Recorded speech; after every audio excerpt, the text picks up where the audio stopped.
Somewhere over the rainbow. Oh, look at that. Since I decided to be a fuck up, let's start the show.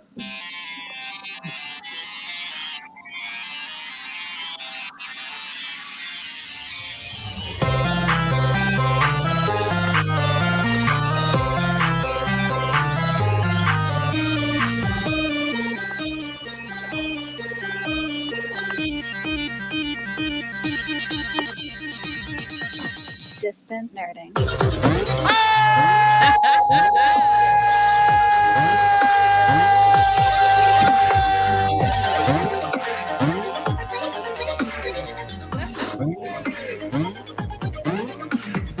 Ladies and gentlemen,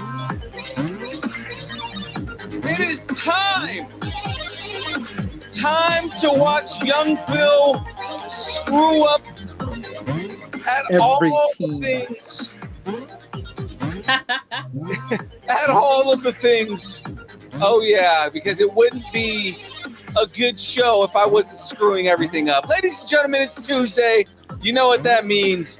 You are now watching and listening and experiencing Distance Nerding, part of the Comic-Con Radio podcast family. Now, he's the Geek Saga Sergeant himself, wearing in uniform. Yep, it's a rare treat for everybody. So you would think that he'd be more handsome, but it's a lie. Eugene joining us from the Geek Saga podcast, and she's Fray girl. Back by popular demand. Oh yeah. And of course, go ahead. That guy right there. Oh, if I can't do it. That guy right there. That's young Phil. Yeah, because I may or may not be a soul. Young Philinsons. I like that. I like young Philinsons. That works for me. Ladies and gentlemen, we're here talking about pop culture news, music, movies, food, wrestling, comics, whatever it is you're nerding out on. We're here to nerd together. Nerd together. Oh crap! I did it again. I can't believe I always miss it. We're here together for something, right? We're here to nerd about stuff. Guys, follow us on Instagram, Facebook, Twitter, Twitch, YouTube, Discord, all at Distance Nerding. And of course, you all know you can send us an email over at distancenerding@AOL.com. Get it done. And we will see you there. I did actually get to watch last week's show, and you didn't do it at first, and then you corrected yourself, and I was like, does he only do this when I'm on the show? So No, it was mainly because I was so kind of like, okay, hold on, where am I at? I'm trying to like handle 1,000 things at once, which like is pretty much every episode. And I like just forgot. Can't admit that you missed me. That's really what it is. One, I forgot my own bit. Two, of course I missed you. Come on, I always miss you when you're not around. Who else is gonna nerd out with me the way that you do? Well, that's true. It's the immortality. It is the immortality of the Fray. Wow, I'm feeling really left out here. I think I'm just gonna go and feel no love for me. Yeah, here and we have so much love for Eugene. Is he gets a full screen now? That. Look at that! Look, Eugene. Are you in a common room right now? I am actually in our break room because I'm still technically on shift for another 15 minutes. Oh man. Awesome.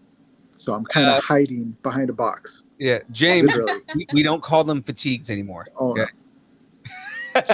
That is the old thing. Yeah, we call these things. This is just my uniform, and it is OCP. Yeah, the OCP is much hotter. This stuff, I love this, and this is actually the summer top. They actually now came out with summer uniforms, which is thicker. So if it does get cold, you literally will see my nipples pop out. There you go. I love this. I still have my deployment shirt. I can go grab one real quick. Just really? Same pattern and everything. Well, yeah, the old multicam. I mean, they changed it up a little bit, but whatever. Yeah, so, it's not that much different from the old multicam. It's not. Closest thing I have is I got my husband a camouflage Spurs like hat I could put on. So that would be as close as I would get. So. They're canceling they're summoning James in the chat. The Rock's canceled. The Rock's canceled. Wow. But Craziness. hey, Phil, thanks for having me on here. But also, I didn't know that there was going to be homework that goes along with coming onto the show. Oh yeah, absolutely. You got that sense of me, and you're like, oh my god, there's so much. So let's just get into that, guys. Let's do this. This week on deck, we've got the Geek End Update. Doubling down, we're going to the Silver Age. Lights, camera, reaction. We're watching the Craven trailer again. Oh, God. Just for you, Eugene. Starting rumors. Is Batflecking gonna be in Deadpool 3? And of course, the download. El Muerto movie is Muerto. Or is it? Sounds like a novella. That was actually perfect. And of course, to round off the show, we're bringing back the breakdown. The invasion is here. Breaking down Secret Invasion episode 1, everyone. Yeah. Yeah. And the crowd goes wild.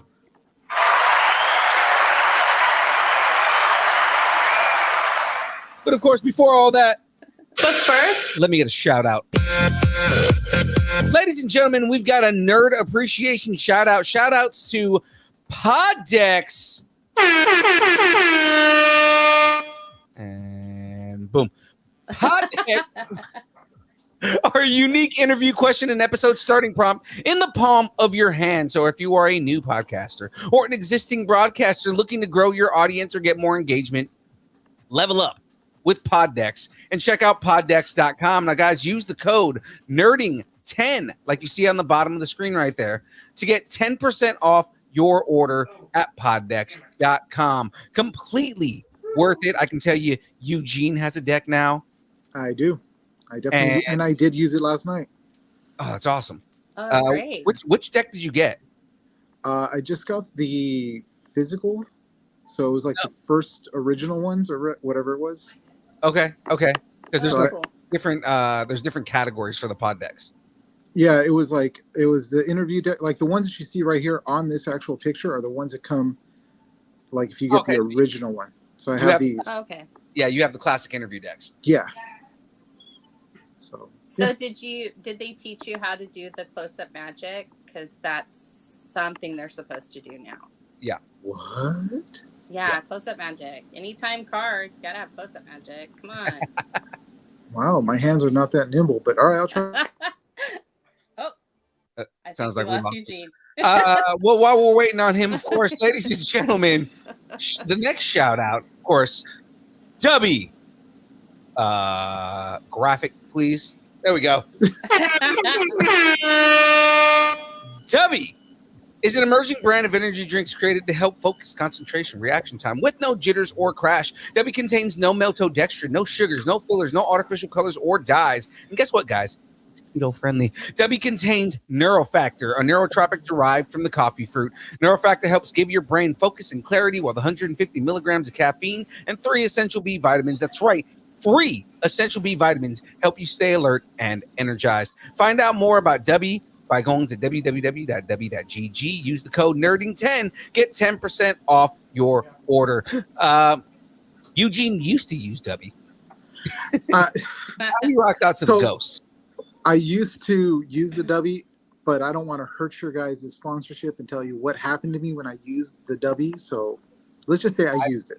I mean, I've never had that issue happen with me, but I mean, you know, it was not good. It was explosive. Yeah. Let's just say we'll leave it at that. Oh, okay. Let's just say he blew up a bathroom. So $9,000 worth. $9,000. With that being said, ladies and gentlemen, let's just make this real because, guys, it is now time for the Geek That's my banner. Get the fuck out.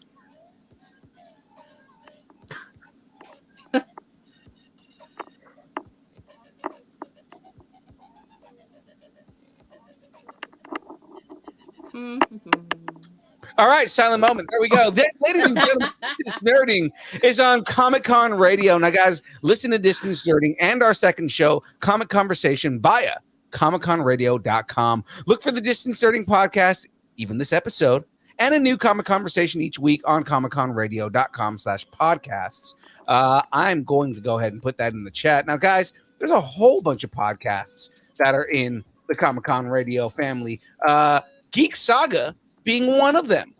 Yes, we are. And not that family. Right, exactly. And not only that, our guest last week, Comics Podcast, also Comic-Con Radio. How about our good friend Graveyard and the Out at Night? They mostly pod at night, mostly podcast. Sorry, just pod. W. That show right there. They're on Comic-Con Radio as well. So guys, go and check them out. Check us all out on Comic-Con Radio. Now, with that being said, our next live event, Silver Age Comic-Con. Yeah, that's right. July 8th at the Reno Sparks Convention Center in Nevada. And you know what? I think Geek Saga is going to be there, aren't you? We are definitely going to be there. We're going to come out strong. Both me and my little partner, David, are going to be out there with you guys, and we're going to be giving out stickers. We're making even dog tags for this event. That's cool. Yeah, we've got some. We're engraving them and everything, so we're going to toss those out to people. Probably hit them in the head. You guys do that or what? What was that? You guys go to the pool guys and do that or what? You broke up there. I said, did you guys go to the pool guys and do that or what? No. We actually, I ordered some from Amazon, and I use my Cricut because I'm very crafty. Yeah. Wow, that's I know. Yeah, a That Cricut. sounds. That's commitment. A Cricut, It is. That's commitment. Yeah, But I don't even have a Cricut. We're really excited because it's our first con that we're going, not only as me and him together, but as the Geek Saga. So, yeah. That's cool. You guys, I hope you guys have fun. I think you will. Well, we're meeting up there with Phil and James, so we're definitely gonna have fun. He's gonna touch each other. Hang out at our desk at our table. It's all gonna say distance nerding, but I mean there might be a little corner that we give them or something. Appreciate it. We'll be wearing our nice Geek Saga shirts along with our camel. Actually, not camo, but our fatigues for James. Fatigue colored thongs. Our combat thongs. I see you said camel, and I was like thinking camel backs, but you're like, no, my camel toe is what he meant. Is this? Wow. Oh, good.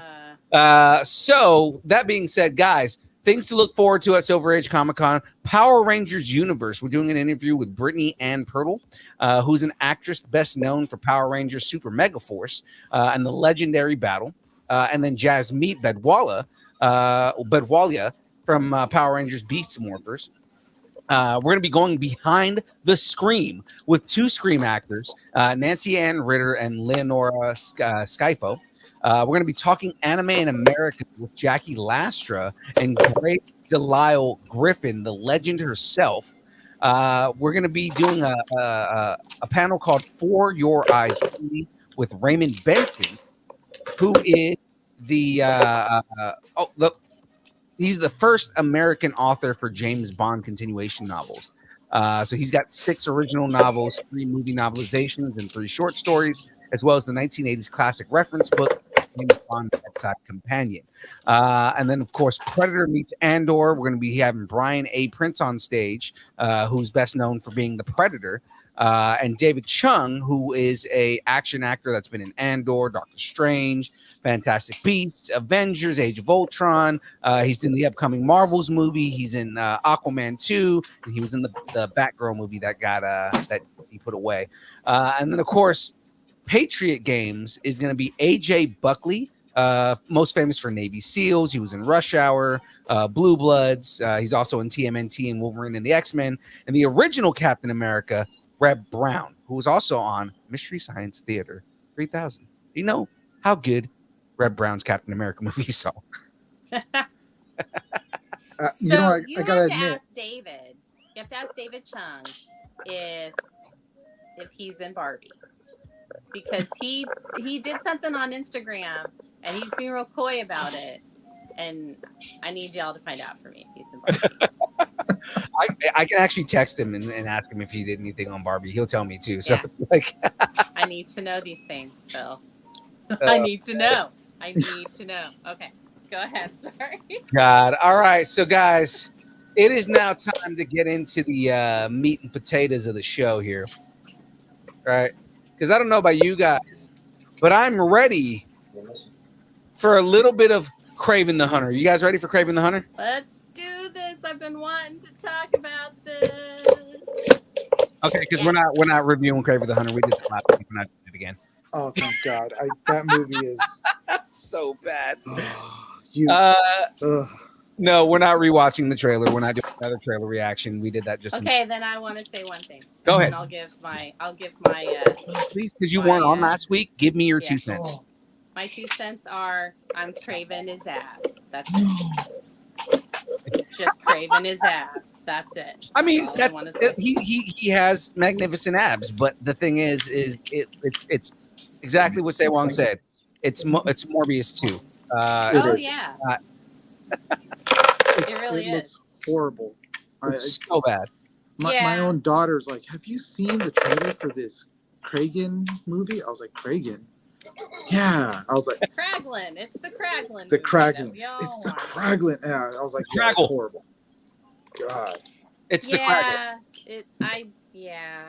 No. I'm just going with I'm not watching the Sony stuff. I haven't watched the Venoms. I didn't watch Morbius, and I'm not gonna watch this. I mean, I'll look at pictures of him with no shirt on. Sure, yeah, no problem. But I'm not gonna watch a whole movie about that. So he's not Chris Evans. Come on, guys. I could probably run around with no shirt on and make a better movie. That's all I'm gonna say. True. All right, guys, let's actually get into what we're doing here because we're jumping right into. Hold on. We'll Start rumors first, right? Kraven abs does he match Jason Momoa's physique because it was near perfect. Mhm. Oh God! All right, let's get into this, guys. We're gonna start. Well, I'll start off with some rumors this week.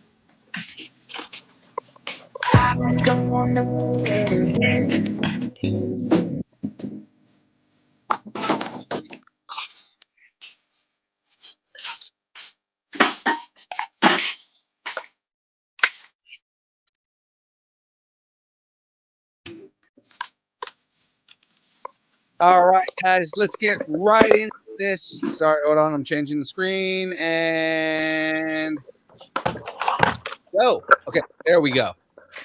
We're gonna start off this week, guys. Deadpool 3 is reportedly including multiple Deadpools and Wolverine characters. I guess a few months ago, Hugh Jackman described his return to the role of Wolverine in Deadpool 3 as a dual role, which suggested that he might also be playing Wolverine as a variant as well. Well, it gets even wilder. According to Marvel, Can We Get Some Toast on Twitter, Deadpool 3 will also feature more than 2 variants of Ryan Reynolds' Deadpool. And I'm all for that, guys. So before we jump into this, let's go ahead and put this on the screen. Let's do And, this. Go ahead and, guys, give me your thoughts. I mean, it fits right into the multiverse like stuff that they're doing. So I definitely see this. I definitely see this movie more on the cosmic side than I do on the like on the ground like stories that are going to go to Secret Wars. I mean, if they any of the mutants show up, I think they're going to show up to fight Kang, and then they're going to help with Secret Wars. So this totally makes sense to me. I actually just assumed they were going to have more than one of all of them because of what else has been going on, and Deadpool just funnels right into that variant thing and go into different universes and fourth wall breaking, all that. So I think, No, yeah. I'm good with it. Yeah. I'm always good with this. I mean, there are so many different variants of Deadpool to begin with. It makes sense for them to do something kind of like Spider-Man-esque with Deadpool kind of just going around. I would love to see a Lady Deadpool. I would love to see Kidpool. I would love to see some of the other weird variants of Wade. Knowing Ryan Reynolds, it'd be great to see him run into like Zombie Pool or Cat Pool or Dog Pool or like some of those other variants of Wade, just different versions of him. Like I would love to see all that. So I think it's a smart move.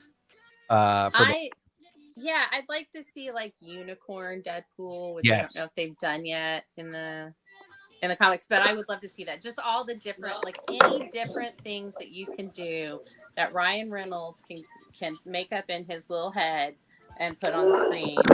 As far as Deadpool's concerned, I'm for it. Right. So tacos on the table, guys. Do you think that we will for sure see variants of Deadpool within this? Tacos on the table, all of them, all my tacos. All right. What about you, Eugene? I would say, I mean, sorry, I cut out for a little bit, but I was going to say it falls in the line with the whole, the multiverse, but it's also, in the comic books, he gets that belt that he gets from Cable. So I could see that happening where he's going to be jumping and he'll be seeing himself in those different variants. So all my tacos on table. Yeah. Okay. Make out scene with Deadpool. Oh yes, there's definitely gonna be Wade kissing Wade, and I think that we're gonna see like the X-Men version of Wolverine, and then we'll see a variant of like a live action version of like the cartoon and the comic version of Wolverine. I think it makes all the sense. Yeah, I think it does too. All right. Tacos on the table, and James would be so happy. I didn't try to, give different tacos on the table. All right, guys, let's move on to the next rumor that we have here. I want to do this one. Let me do this for one. Okay.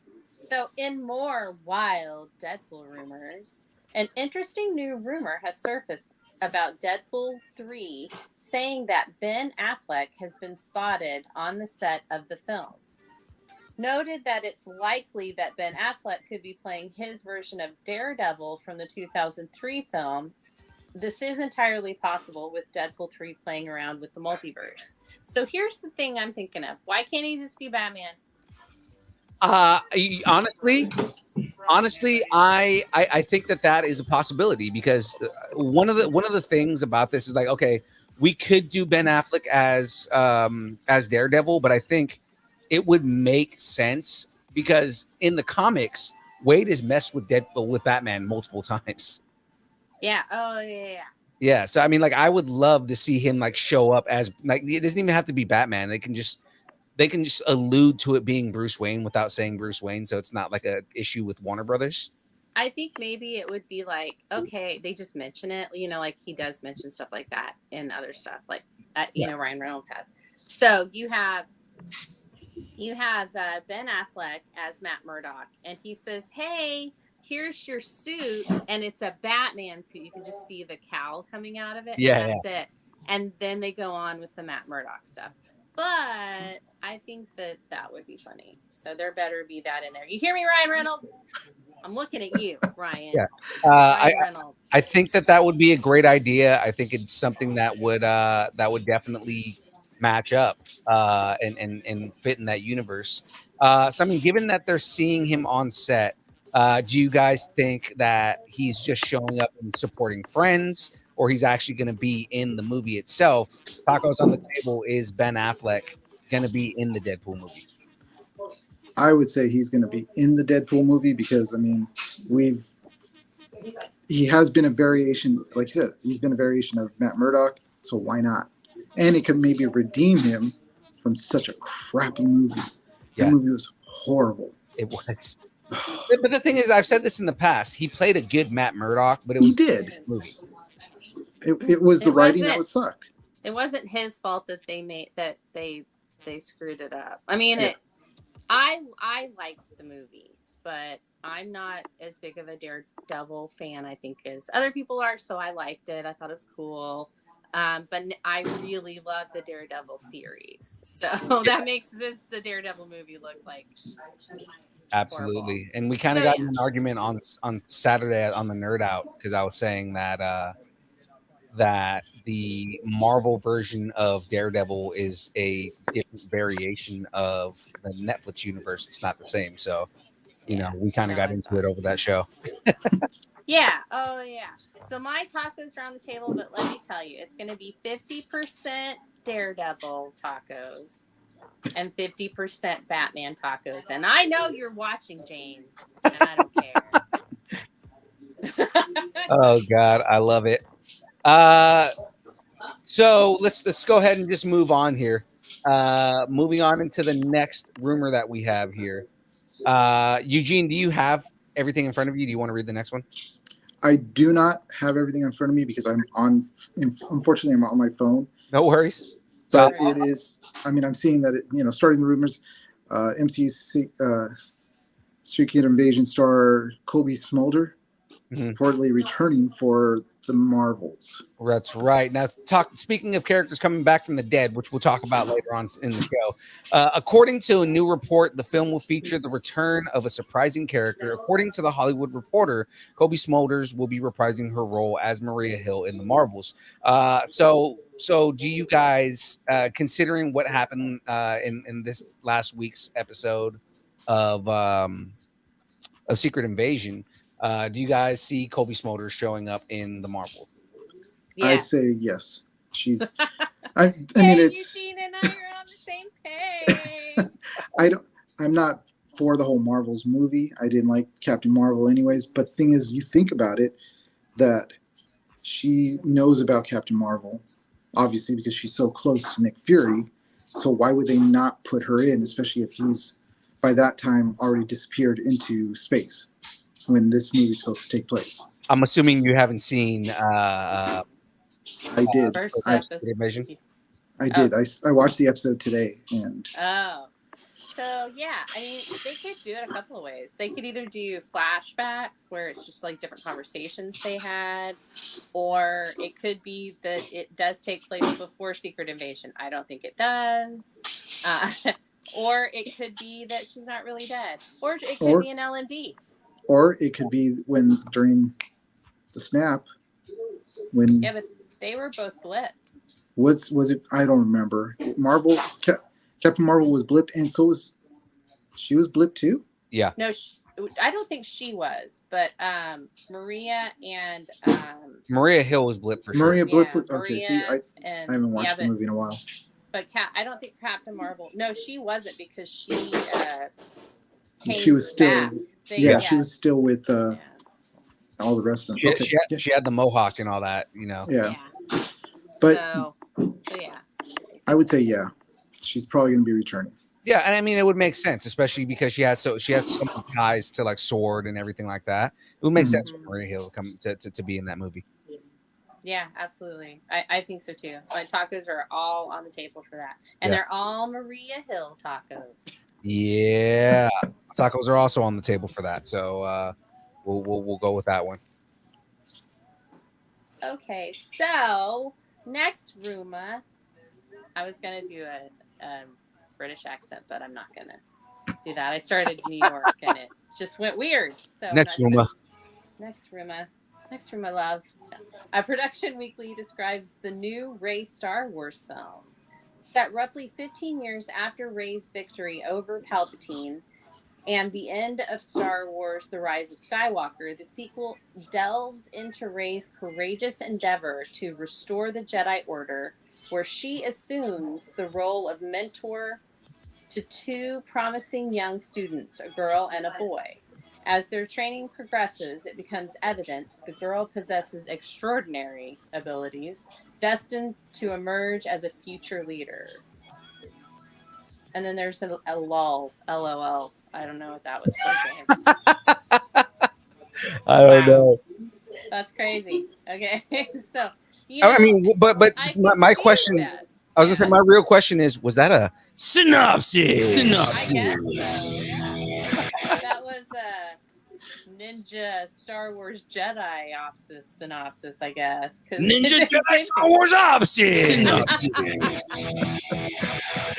So here's the thing, though. Like, it reminds me, one of my favorite arcs in the Clone Wars, and James said this on here too, and I totally agree with him, is the Mortis arc, where Anakin goes and there's the father and the daughter and the son, and the son is like more dark side and the daughter's light side, and the father's the balance. There's that arc, and I would totally be fine with this. I would absolutely be okay with a Rey movie where she's training two students and one's leaning more dark and one's leaning more light, because she knows how to handle that now.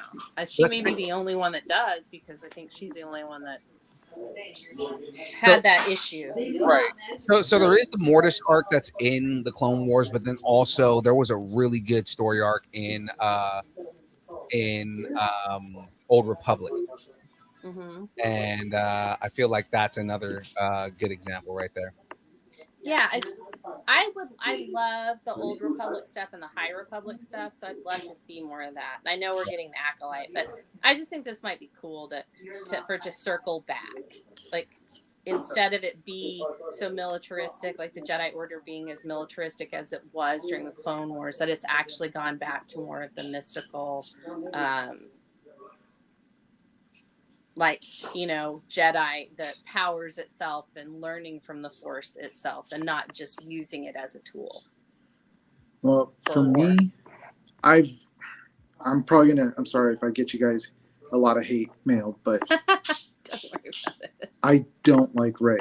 I didn't like the last 3 Star Wars, and David, who's here too, he's putting stuff away right now, but he has told me that these movies weren't made for us, because the first ones were made for us. These new ones were made for the next generation, and that I shouldn't really hate Rey, but I do. So I personally like Rey as a character. I think she has. I think that there were missed opportunities in her story arc, and a lot of that had to do more with the studio kind of interfering with the creative process. Because if you hear about, when J.J. Abrams came out and said what his original plan with Rey was, I thought that was a better story arc. But I mean, they tried to salvage what they could with people kind of meddling with the storyline, and it's kind of like you can only do so much when you have too many cooks in the kitchen. Yeah. And they're just not letting creatives be creative, because it's like, well, we want money. Okay, what would have made the most money is if you would have let them just be creative. Yeah.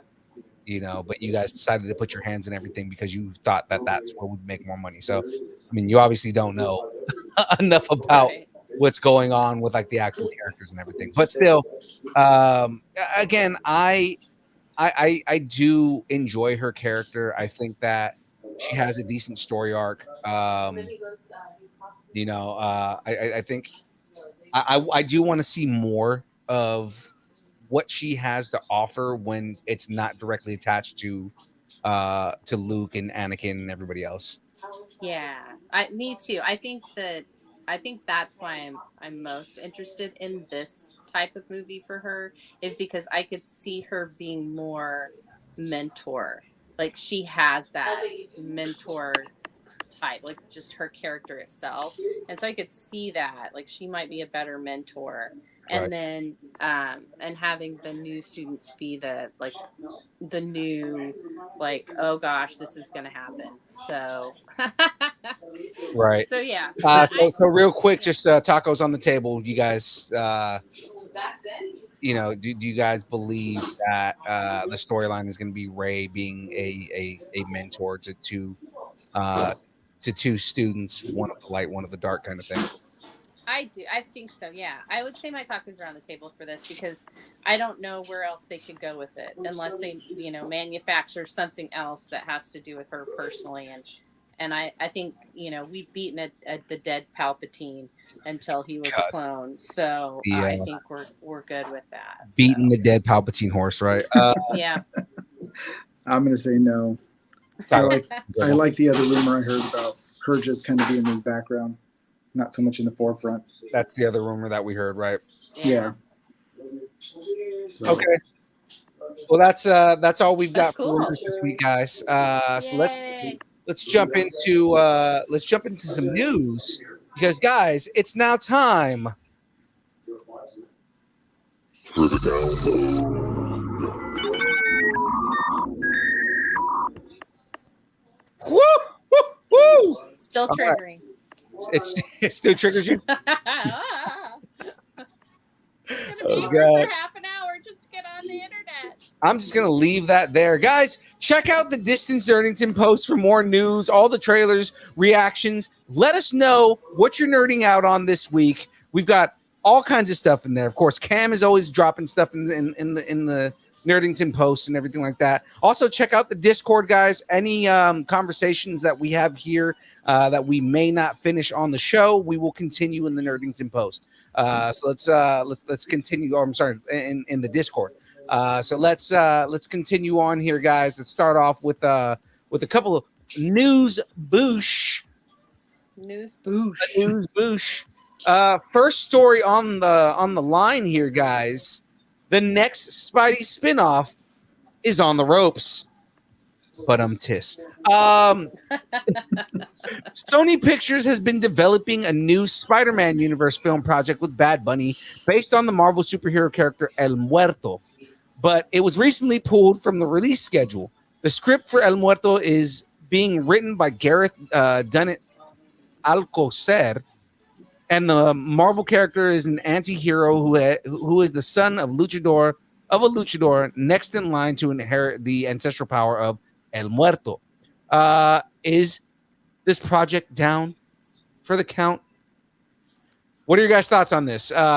Just hearing that this spinoff may not be happening anymore. So it's funny because we actually talked about this our last episode, Okay. because that's when we heard about it, and when I saw who was in line to play El Muerto, I was hoping that this thing would go dead, because I can't see that dude playing a big old buff dude like this.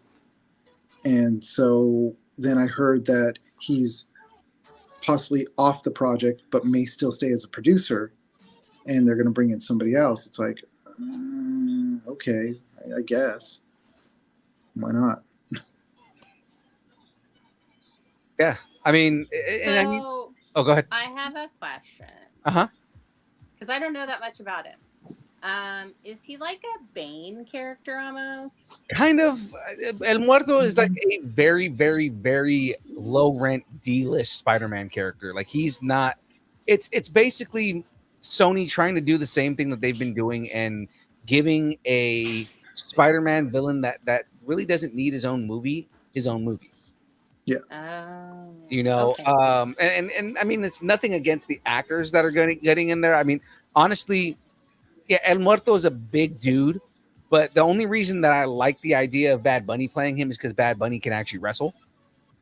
I didn't know that. Oh my God, dude, you got to watch WrestleMania, his match at WrestleMania. He's been like a lifelong wrestling fan, and he got into, like, he convinced WWE to let him actually do matches, and he's actually good. Like, he actually takes it seriously. It's not like the old celebrity wrestling matches where, like, you have like a celebrity that gets in the ring and it's like Rodman. Yeah, exactly. Dennis Rodman, Karl Malone did one, Shaquille O'Neal did one, Mike Tyson did one. Like they have all these like celebrity matches that just kind of pop out. But nobody bit his ear off on that.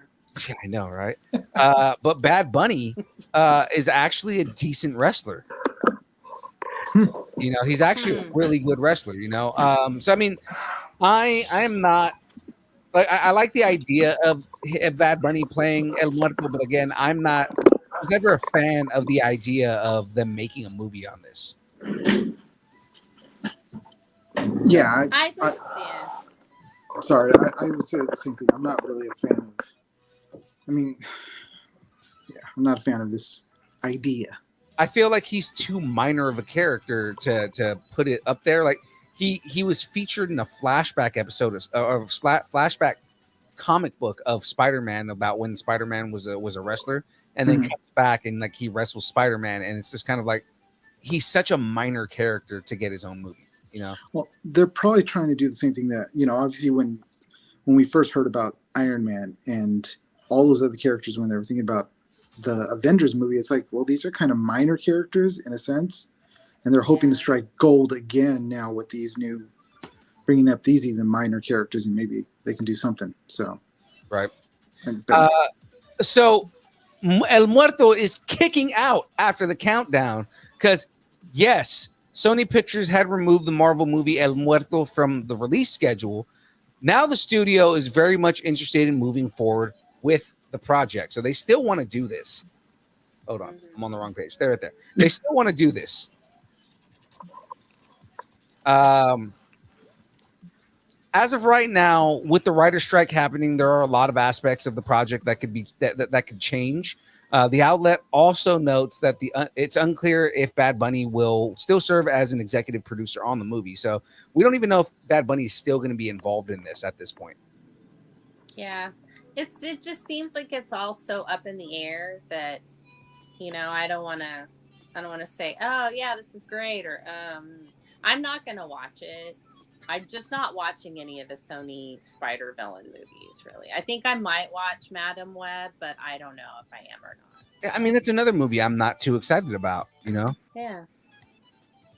You know, I just don't feel like these are characters that I don't feel like need their own movies, you know? Like, well, again, I think it's just they're trying to do a cash grab and restart the way the MCU started, and right, it's just not going to happen. Right, and I mean that's the idea is they're trying to like build up like a whole world of like rogues galleries for Spider-Man. Mm-hmm. But it's like, one, there's way better characters that you can make a movie with. Two, a lot of these characters, it's almost like, you know, very similar to Batman villains where they only exist because Spider-Man exists. You know, like, you know, so it's like it's when you do Venom without Spider-Man, it's just no. You know, Yeah. I'm not into that. Yeah, definitely. Meh. I'm not into Spider-Man. You guys know, I mean, I'm not really into Spider. I really like Tom Holland's Spider-Man, and to be honest with you, I liked Topher, or not Topher. Ha! That was funny. I was gonna say Topher Grace. Yeah, Topher Grace's Venom was terrible. He was horrible as Oh Venom. my god. No, but I liked all of, like, I loved Andrew Garfield's Spider-Man. I liked Tobey Maguire's Spider-Man. I just am not. I think that Peter Parker, on average, in the comics, is a whiny little brat, and that's kind of how I have felt for a while. Probably why so many people like Miles Morales better. Yes. Now, Miles, yeah. If you give me some Miles villains, give me some Prowler, I'm gonna be watching it. That's all I'm saying. Exactly. So, with that being said, right there, let's go ahead and move on to the next story here. You want me to do the John Wick? I was hoping to do the Harley Quinn one. Oh, I can do the John Wick, so you can do the Harley Quinn. Okay. All right. So, guys, John Wick Chapter 4 is almost 3 hours of action. Yeah, director Chad Stahelski has shared that he's working on an extended director's cut of the film. It's not going to be that 4-hour cut of the movie, though. This new cut will only feature about 10 to 15 minutes of extra footage. So not too huge of news, but I mean, it is going to have like about 10 to 15 minutes of like extra scenes for John Wick Chapter 4. How do you guys feel about John Wick in general? Love it. Yeah. Love it. Shut up and take my money. Yeah, love every single one of them. There's nothing, that movie can't go wrong. And well, we were talking about, again, John Wick not too long ago, and David's like, I still see him as Johnny Utah. Yes, Utah, give me 2. But Mr. Mnemonic. Oh, that's a good one. I haven't seen that one in a while, but Johnny Mnemonic is another one, a good one. I mean, you know what's funny is that, like, how many characters does he have that are named Johnny? Because Johnny Silverhand is another character. Yeah, that's true. And He's got like such a unique name, and he plays guys named John. just a lot of guys named John. Yeah. But to call this an extended director's cut and it's only 15 minutes, it's like, come on. You're just trying to go for another cash grab on this movie, which we already loved the way it is. Right. The first cut is great. Why mess with it? I'm wondering if like Todd Stileski was like, okay, these are, because sometimes it can't, like the extra 15 minutes can be like enough plot to like take out an entire plot line of a movie.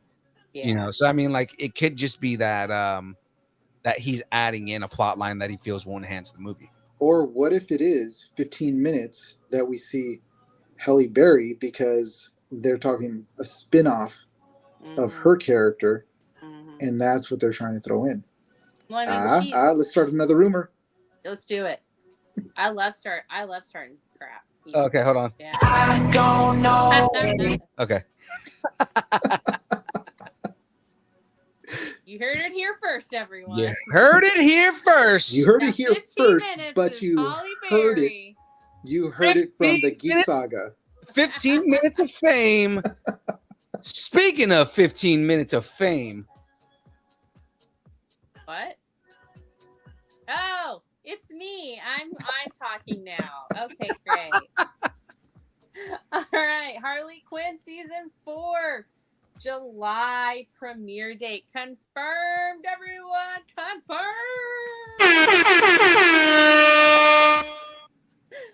It's been confirmed that the premiere of Harley Quinn season 4 has been set for July 27th on Max, which is perfect because I'm going to go see Barbie on the 21st, and then I can watch the Harley Quinn starting after that, and that'll be perfect for me. So yay, I'm all set. yeah, I just got into season 3. I just finished the Swamp Thing episode last night, and that was killing me, man. It's so funny. I loved it.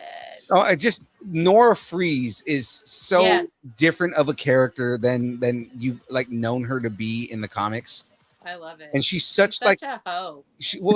I wasn't hoe, yes, 100%, but like where I was going more is like, she's one of those like college chicks, like unpredictable college chicks. Yeah. Oh, right? Well, yeah. She's like on perpetual spring break. Yeah. Like the whole time. Her and Madison would be BFF. Like I was not expecting her to get off the plane in New Orleans and just flash everybody. She's like, everybody give me some beads. And it's like, we're not even out of the airport yet. Yeah, I loved it. I just loved how Harley was like, oh my God, Nora, stop. Like the whole time. And you got poison ivy, like you got poison ivy. She's just like, oh yeah, Nora. Oh gosh, yeah, that must have. She's like, oh my God, she's crazy. Right. Really great that they. So yeah, I mean, I'm excited that season 4 is coming out. Again, I love this show.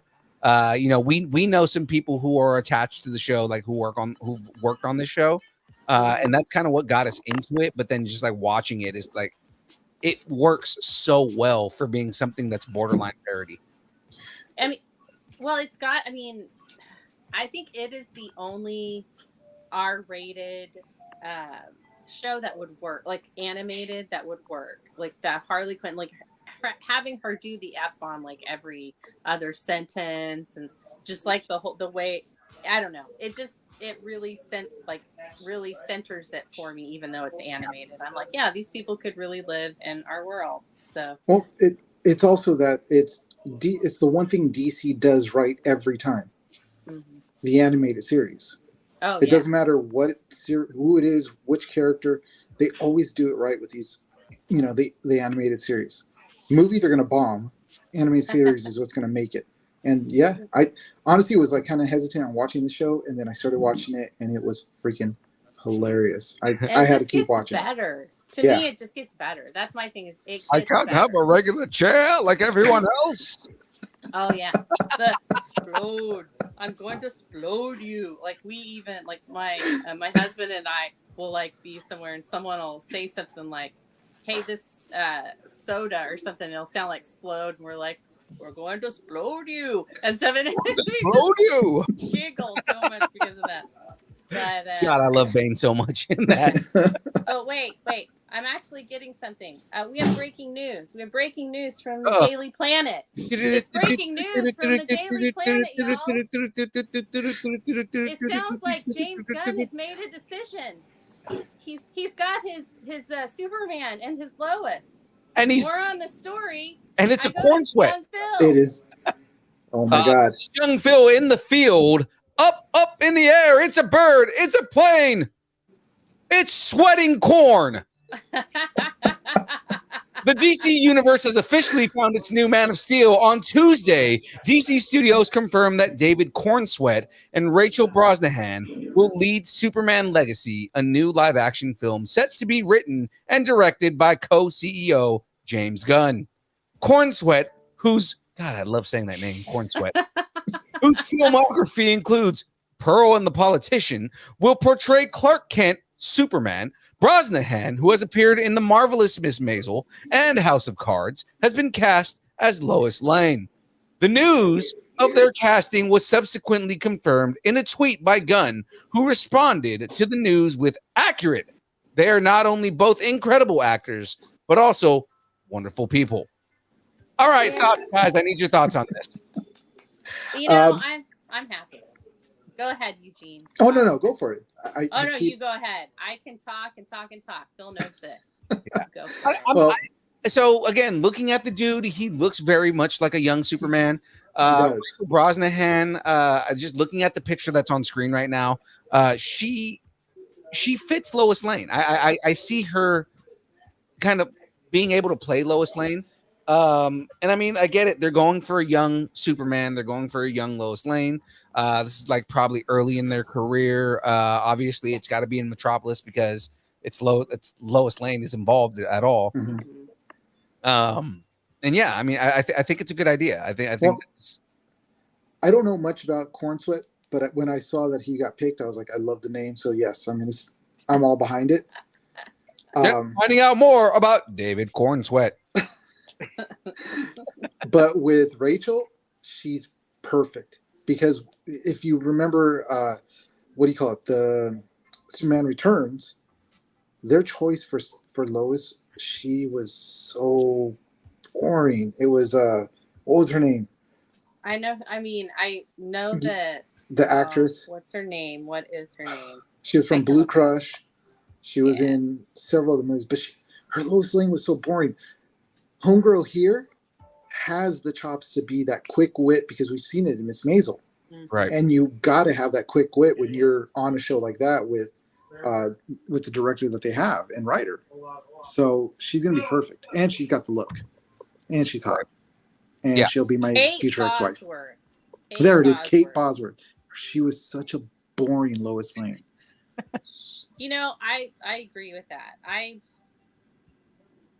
don't like to say bad things about comic book movies because we don't have enough of them, in my opinion. But I do that was going to be my thing. Like for Superman Returns, that was my major thing about it was I didn't care if he saved Lois or not because she was a wet blanket. So yeah, I was like, whatever.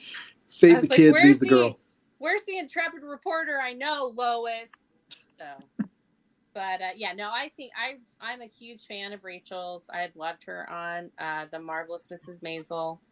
She has the comedy chops, right? And she is quick-witted, so she can keep up with James Gunn and the way that he puts comedy into his movies. I think that's good. And from what I understand, they were not considering her. They brought her in as like we're just gonna we'll bring you in. They weren't really. They didn't think that she could do it, and she knocked the audition out of the park. Like, changed their minds completely. That's what I've heard. So which says a lot about her acting ability. If they're like, hey, we weren't considering you at all, but it's like now it's like, she's gonna be Lois Lane.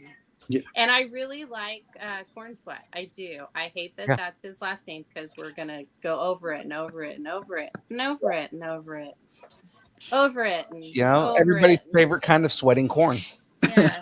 And so I expect a lot of episodes to be called The Return of Corn Sweat or Corn Sweat Revisited or, anything that we can put Corn Sweat in, we will. Corn Sweat Legacy. There you go.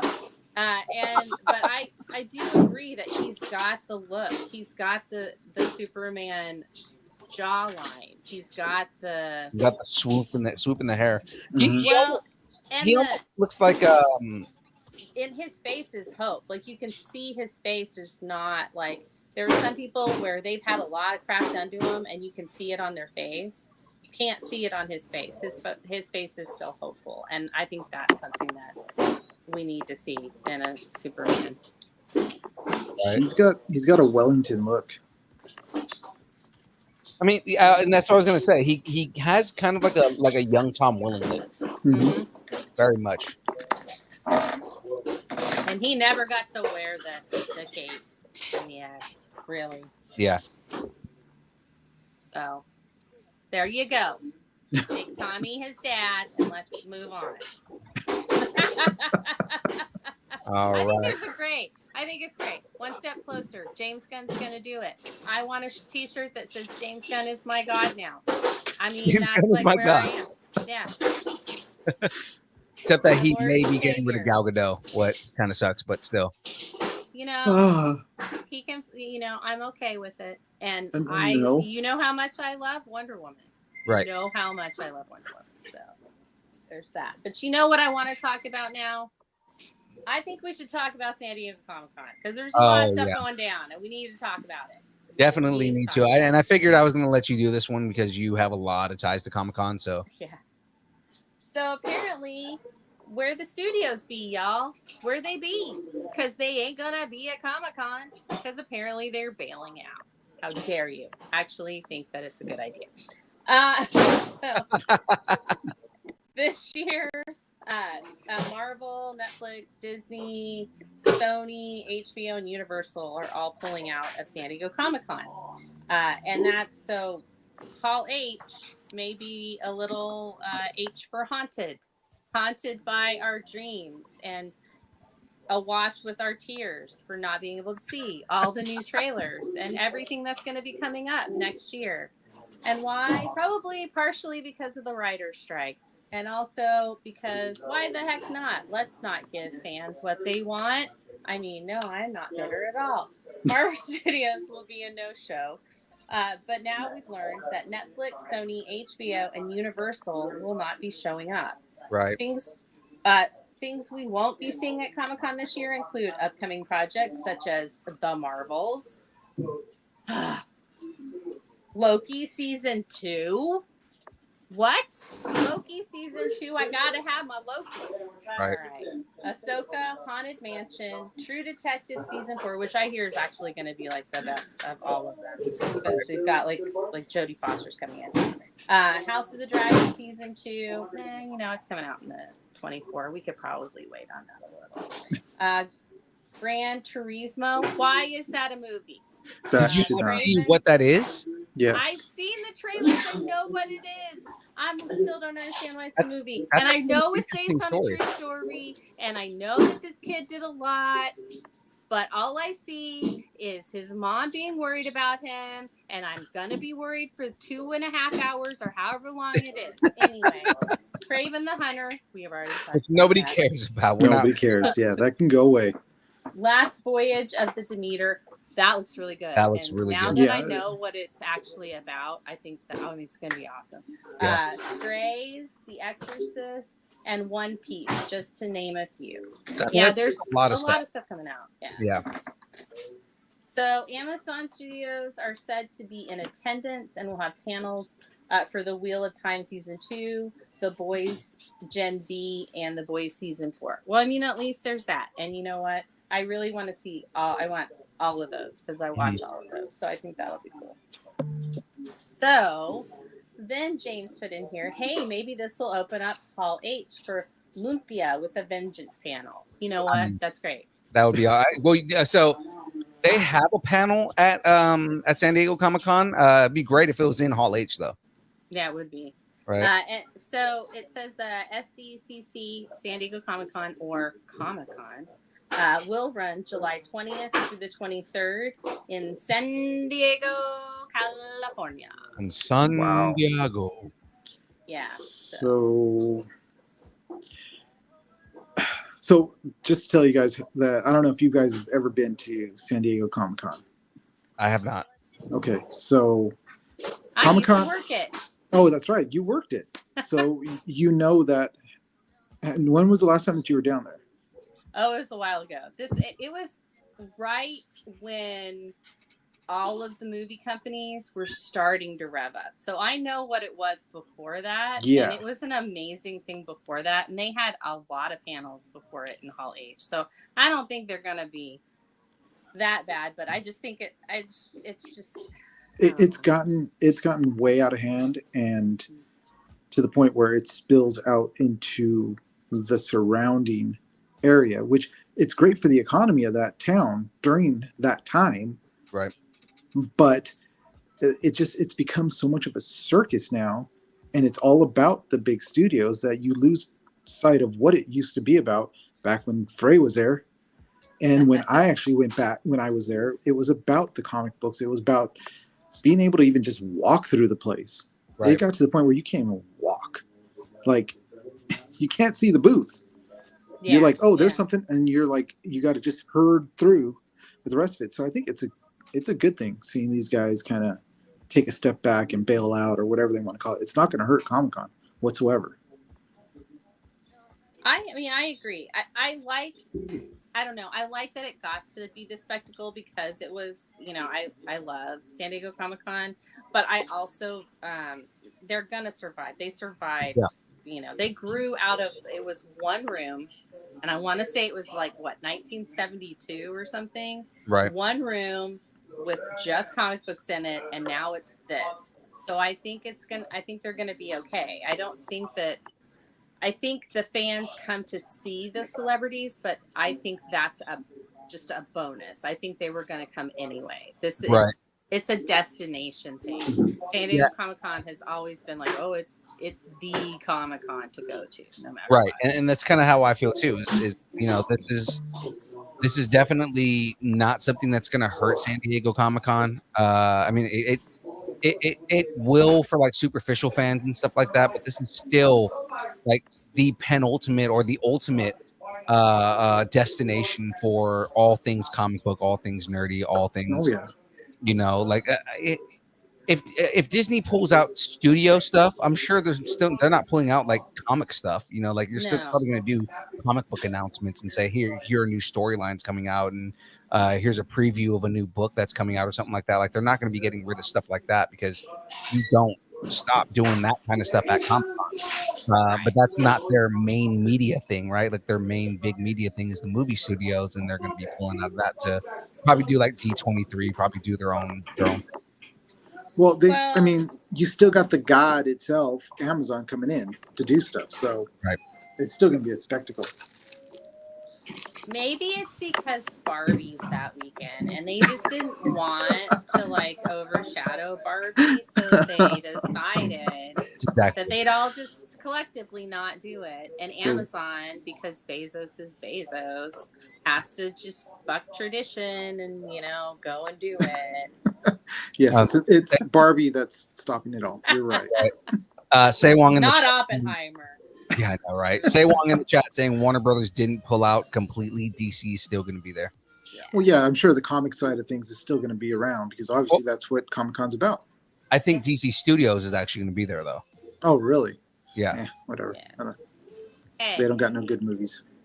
I think it's HBO is pulling out, but DC Studios, which means that any announcements that James Gunn does is going to be at San Diego Comic-Con.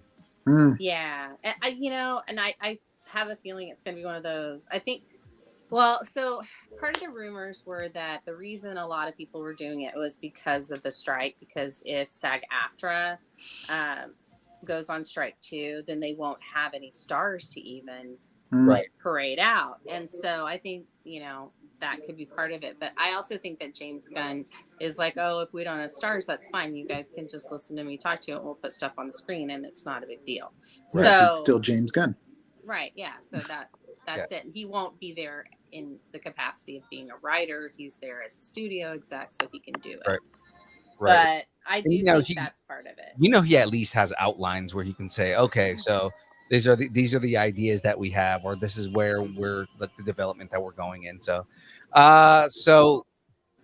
again, you know, San Diego Comic-Con, it's a little sad that, you know, what's happening, but we do have some fun news to move into, because looks like Loki is jumping from one multiverse into the books. Ladies and gentlemen, Marvel is expanding on their what if concept that worked really well in an animated Disney Plus series, as they have officially revealed that they are teaming up with Penguin Random House Worlds on some brand new novels.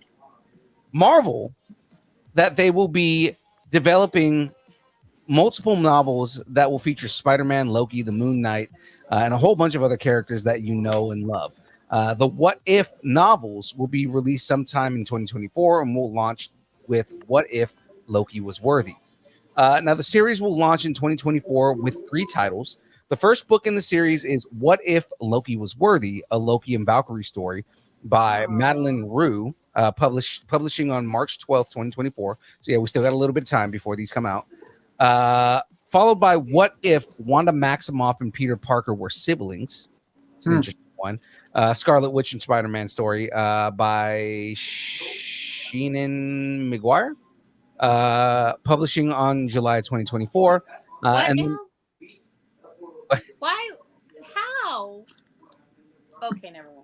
Yeah, they're all coming out in 2024. And then What If Mark Spector Was a Host to Venom, a Moon Knight and Venom story by Mike Chen, publishing on October 2024.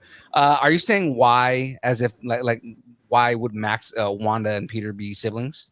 Yeah, like how? I guess, you know, Pietro and Peter, but no.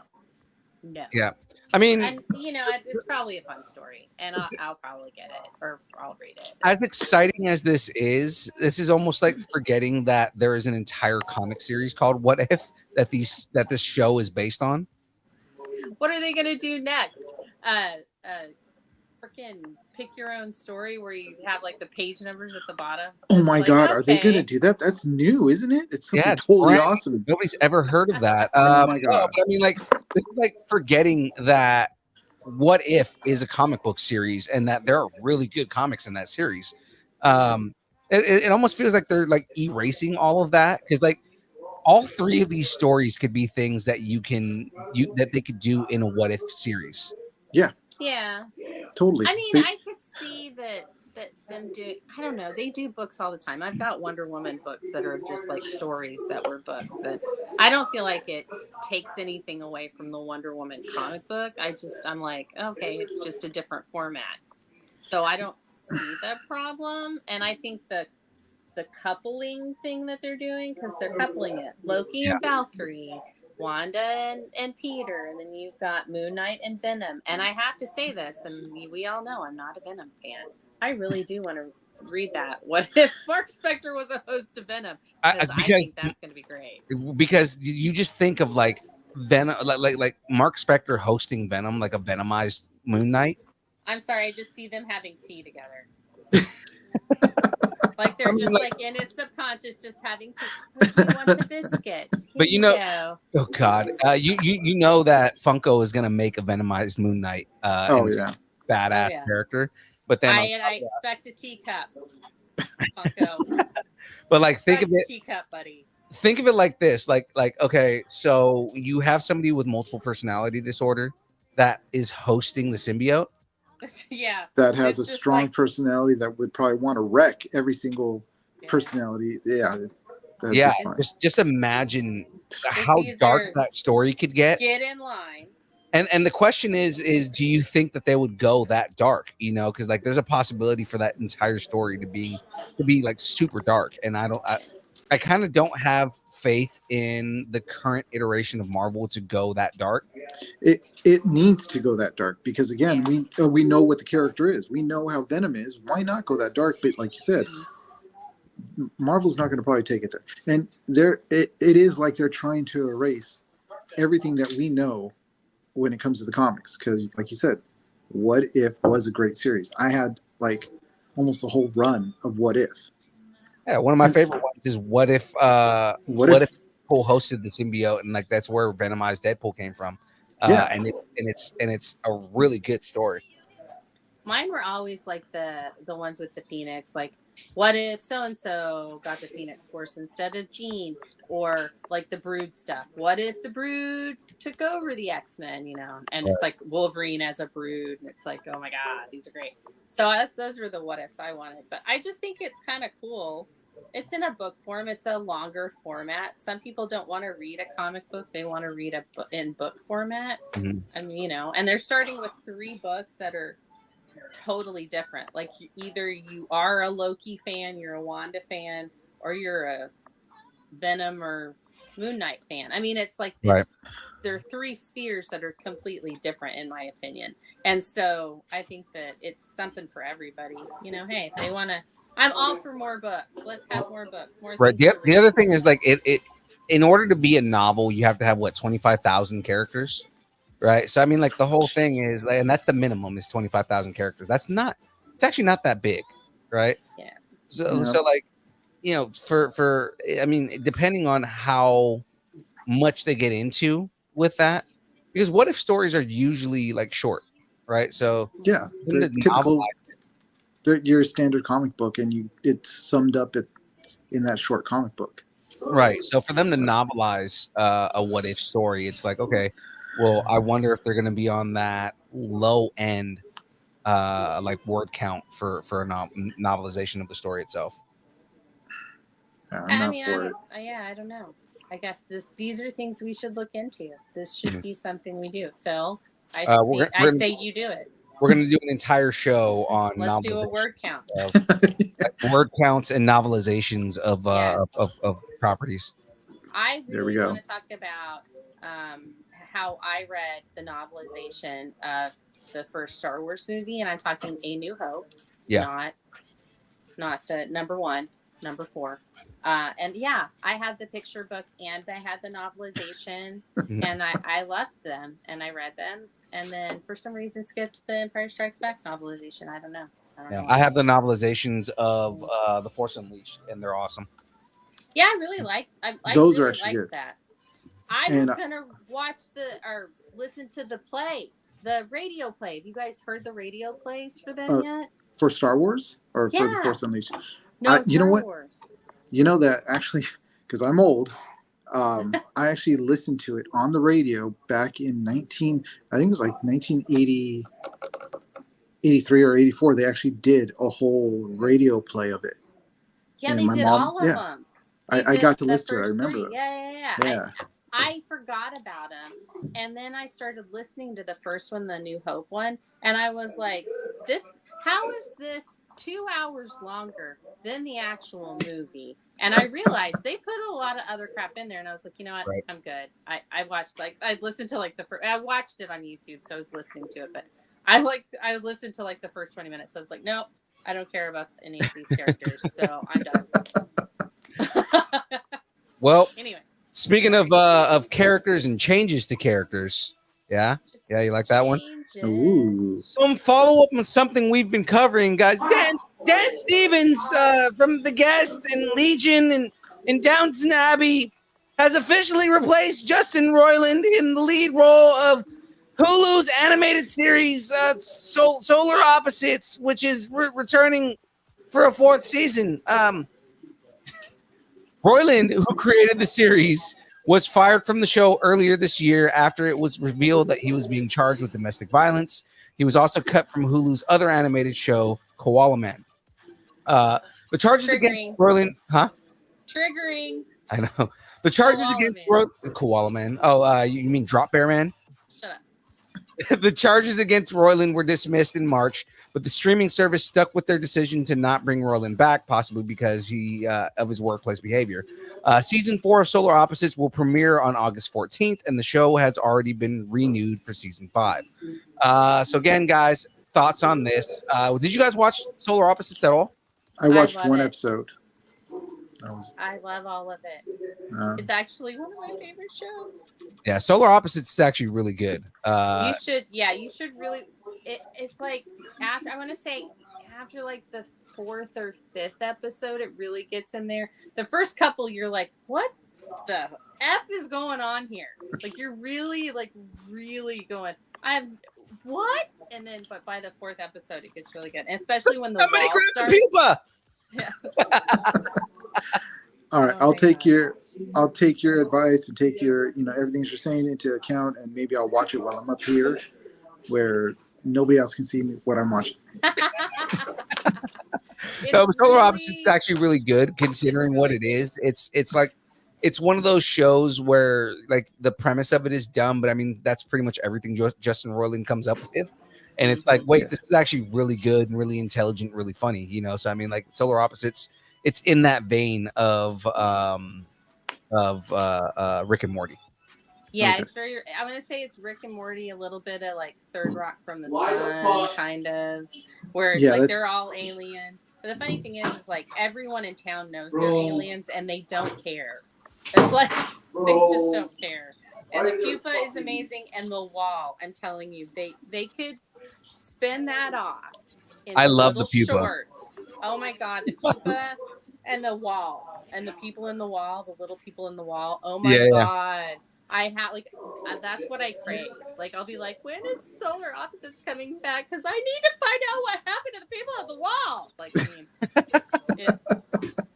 so it's The a really people on good the show. wall, like it was one of those things where you did not expect it to be something that carried on after the first season. Like they just seemed like like they were just kind of almost like ants, right? Like ants in an ant farm, and then like they just have this advanced society inside of the wall because they were all miniaturized, and it's like this shouldn't be as interesting as it is. Yeah, it's like there's like, oh, it's great.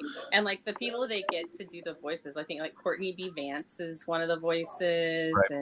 and Christina Hendricks is in it. She's one of the voices in the wall. It's great. Like it's crazy, like how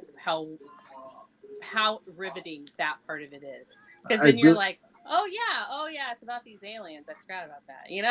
I feel like you guys are really trying to sell this on me, so I'm gonna watch it. Relax, I'm gonna watch it. No, we're selling it to each other Yeah. more than anything. Yeah, it's like, no, I'm a bigger Solar Opposites fan. No, I'm a bigger Solar Opposites fan. Well, let's get into this last story before we get into the breakdown, guys. Let's do it. It's a pretty big deal going on here, guys, because See, you think it's a big deal, and I'm like, I expected it. I mean, it kind of is a big deal. It is and it isn't, just because it's this is going the same route as Comic-Con, but Comic-Con will survive, whereas E3 may not. So let's get into some gaming news here, guys. The Los Angeles City Tourism Board and commissioners held a meeting with various numbers, updates, and forecasts for tourism in the city of Los Angeles, where E3 has historically been held. The event is typically in the Los Angeles Convention Center and occupies that space for about a week in June. The space has to be reserved pretty far in advance, and E3 is one of the biggest conventions occupying that space next to LA Comic-Con. But the Los Angeles City Tourism Board and commissioners noted that E3 had been canceled for 2024 and 2025. So there's an update on that. The ESA, the organization that runs E3, has stated that it's still deciding on what its plans for E3 2024 and beyond look like. No final decision has been made, despite the claims from the Los Angeles City Tourism Board of Commissioners. So do you guys think E3 is going to get another life? No, I think it's done. You think it's done? Yeah. And I Let's think go. because most of the gaming companies now are starting to do like their own presentations. Yeah. And Or they can do they're- presentations on their own when it makes the most sense for them, rather than having to wait for E3. I mean, you Well, think and BlizzardCon? I mean, that thing is huge. Yeah. And that's it. You don't need to go to E3 now. You just have something that's dedicated strictly to your company, your games, and people dressing up in cosplay and all that other stuff. You don't share. Yeah. I think, and part of it is like games that are really popular now tend to be the games that are associated with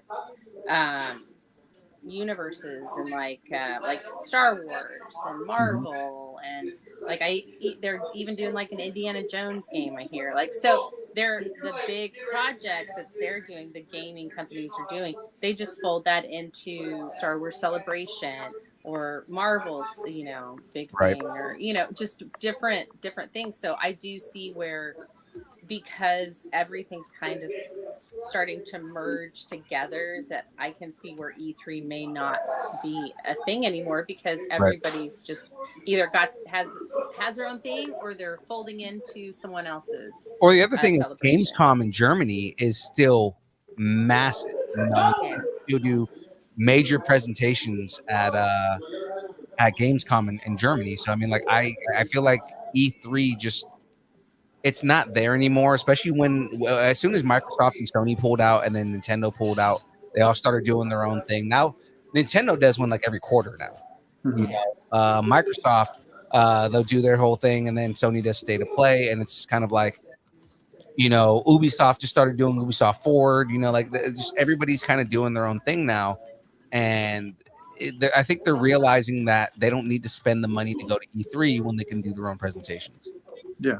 And again, it's their presentations are going to be, I think, would be far more superior to what's going on in E3, because at E3, all they get is like a small corner compared to a whole convention center to themselves. Right. Where this does suck is for like indie developers that are trying to get visibility,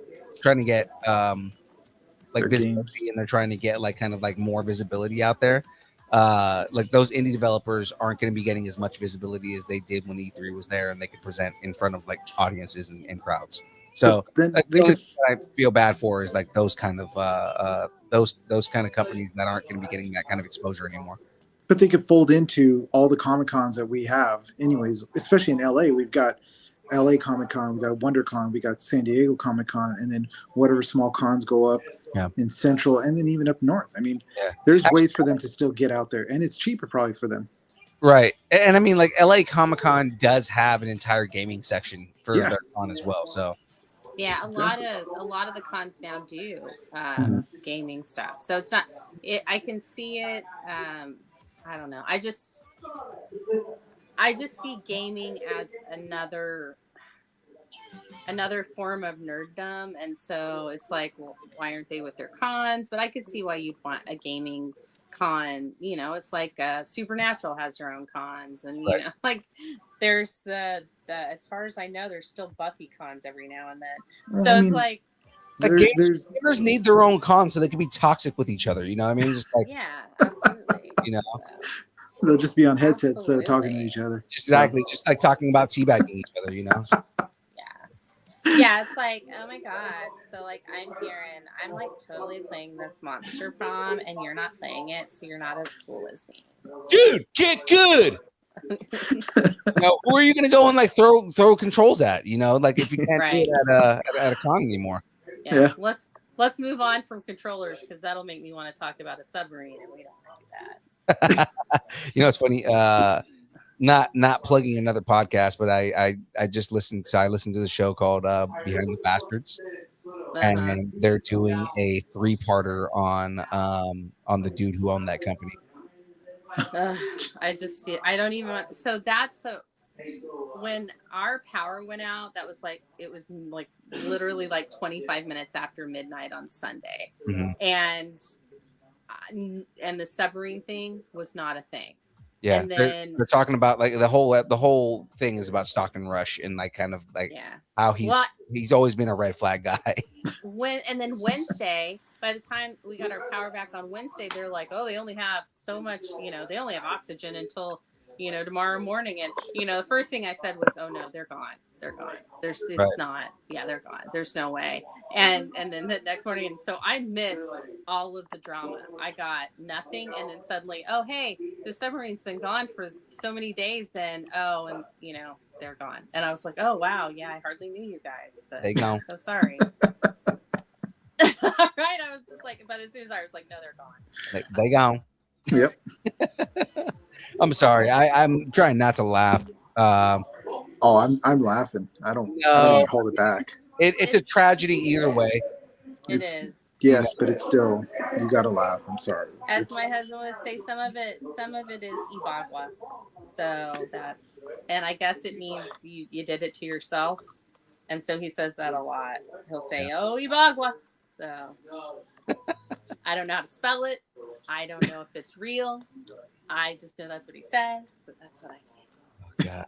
Well, all right, guys. That's it for the download this week. So let's jump into a segment that we love to do. Eugene, I think this might be your first episode with this segment. But let's get into some breakdown, guys, because we're gonna break down this first episode Yay! of Secret Invasion. I'm All right. a scroll. I'm a scroll. I'm a scroll. Now, before I even move on or get onto anything on here, guys, just know that this next segment is full of spoilers. If you have not watched the first episode of Secret Invasion, which I know Secret Invasion episode 2 came out today, but Tomorrow. But yeah. that's tomorrow. Yeah, Yeah. it's Wednesday. You're right. It is tomorrow. But I mean, if you have not watched the first episode of Secret Invasion, guys, if you're watching, go ahead and mute us. If you are listening on the audio version of this, again, guys, kind of skip forward until or just pause and go watch the episode. But Yeah. just so you guys know, we are going to be talking spoilers here. Spoiler alert! Spoiler alert! Spoiler alert! Spoiler alert! Spoiler alert! Spoiler alert!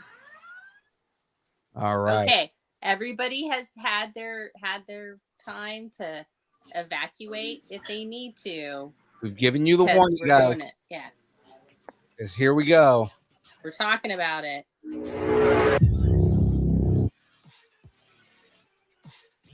Sorry. Okay. Yeah, let's have this conversation. Oh yeah. Let's So- do this thing. All right, so let's do a quick little synopsis. Hey All right. guys, Secret sorry, really quick. invasion. Really quick. I gotta step away. Oh, I'll okay. be right back. No worries. I was gonna say Nick Fury coming back to Earth. Opsis synopsis. Right. So guys, Nick Fury back to Earth option. Secret Invasion episode 1 features many references and Easter eggs to the wider MCU as its espionage-centric story gets underway. Stemming from the events of Captain Marvel, Avengers Endgame, and even Spider-Man Far From Home, Secret Invasion episode 1 quickly establishes the series' overall premise. Rather than be bogged down in a slow first episode that spends its time establishing the story and central players, Secret Invasion episode 1 wastes no time delving into a darker, more political intrigue-based story for the MCU. So guys, let's jump into these Easter eggs. The first Easter egg that we kind of want to jump into had a lot of controversy over the course of this week, and that is the AI generated art opening credit thing. So many people just upset about this, and I understand what they're trying to do. The idea is they're trying, like people were saying, it felt artificial and that it wasn't, it didn't feel real enough and everything like that. But I mean, I think that was the point, was that they were trying to make it feel artificial. Yeah, I'm so glad you agree because that's what I thought too. Right. I thought the reason they used AI, and so after I watched the first episode the first time, I watched Captain Marvel immediately after it. Right. And so I was thinking, well, the Kree have the Supreme Intelligence. It's an AI. And so I could see why the opening of it would be generated by an AI to make it look not real, to make you think, wait, is that real? Is that not? What am I seeing here? What am I really seeing here? And that's what I took out of it. But yeah, I think they could have done that with real artists because I think everybody's a little bit trigger happy with the AI as a political thing instead of a hey, it's just AI that they did as a to set the tone kind of thing. Right. So Right. And I mean, again, I kind of understand where there's a little bit of people who are upset with that. Controller jokes aside, he did say he would like to go out in the name of innovation as a sacrificial lamb. Oh my God. If you listen to the stories of this dude, it's messed up. Let's not talk about him. Let's keep talking about AI here. So, yeah, I mean, you know, there is a lot of just kind of like, you know, everybody's jumping into the AI hype. You know, and I mean, it has its place. It's definitely not something that I feel is gonna take over, you know, jobs from real artists and things like that. I don't feel like it's sophisticated enough to do things like that. But I mean, you know, it was a different take on doing the opening sequence. And again, you do, I mean, you still do have to like employ people to cut the sequences together and kind of like, you know, generate the AI stuff. But I mean, you know, it's I feel like it still fit the series. Yeah, I feel like it fit the series. But it's one of those where I was like, you know, read the room. Right. You know what's coming out. Maybe have a secondary one just in case. I don't think they did it just to save money. I don't think they did. I do think that they did it on purpose. They were like, this is AI. We're doing it as a statement, not because we want to see how this goes so we can just use this on all of it. I don't think that every show has had its own opening that it sets its own tone. Right. So I feel like this whole thing was deliberate. I felt like what they were doing was something that was meant to set the tone, and I feel like it hit the mark with that. Mm-hmm. Well, I'm just so glad that we can agree. Yeah. Moving to the next guys here. So I don't know if you noticed. I noticed this as well. But the title sequences. Once we got like kind of the location cards and everything like that. We're in the style of Captain America Civil War. So when Moscow present day came up and everything like that, or like, you know, whenever they moved around or anything within there, it was the same type of lettering and cards that they used in Civil War. Didn't they do it in Winter Soldier? Falcon, Falcon and Winter Soldier too, right? Yeah. Right. It feels like anytime that they do anything that is like kind of grounded into the espionage world of the MCU, they tend to use these cards, you know. So your Captain Americas, your Winter Soldiers, your, you know, stuff along that line, you know. It's spy-tastic. It's spy-tastic. Fantastic, y'all. Yeah, I can see that. I love this. Like, there's a reason Captain America, the First Avenger, is my favorite of the MCU, and it changes all the time. Like, you could ask me tomorrow, and I'd say, no, it's Captain Marvel. I love that movie. But really, I go back to Captain America, the First Avenger, and it's because it started with that on the ground. You know, there are layers to this. You gotta take back pull back those layers to see what's going on. And they just kept ratcheting that up with Winter Soldier and then with Civil War. Those all had that feel of this is espionage. This isn't exactly what it seems. And I feel like this is just the epitome of that. The series is going to be that. It's just going to really scratch that espionage Marvel itch for me, and I'm happy about it. Right. So moving on this, and I am like excited, you know, just kind of seeing where it's gonna go and how it's gonna lead, and especially like at the end of the first episode, you know, we get a lot of kind of like, okay, it's a little complicated, and I'm waiting to see whether some of the stuff that happens in this first episode were either plot holes or something that's going to come up later, which I think more likely is going to be stuff that comes up later. Yeah, you know. I do too. Yeah, so I mean, moving on into the next Easter egg here. So the events of Captain Marvel pretty much established the Skrull invasion of Earth. And the first direct Easter eggs that we get are from Captain Marvel. I mean, they pretty much talk about like we meet Prescott, and he has this whole theory about like the Skrull invasion and everything like that. And the fact that they've been there for 30 years. You I know, thought it was a great way of getting everybody up to speed. yeah. I thought that was a great, because it's like, hey, I'm telling you all this, hey, you know, and I'm here going, this guy must have great clearance, because I'm sure not everybody knows about this, but like, you know, I could see, I was like, they're telling the story, they're saying, hey, this all happened. I was like, oh, they're catching everybody up so you don't have to watch all the movies. Right. You know, the other thing is I like that they established that, you know, the reason for the Skrull invasion is not like, you know, resource hunting like it was in the comics, like they were just coming to like take over Earth for resources. Yeah. It's they, you know, they're looking for a new home, and they prefer Earth. You know, they feel like they've been betrayed, so they're trying to take Earth as their new home. And they're tired of it. You got to think about, like, if you had been waiting to be yourself for 30 years, Right. and you're not able to, and you're having kids, and those kids are, you know, are used to Earth, and then you guys might have to uproot yourself and go somewhere else.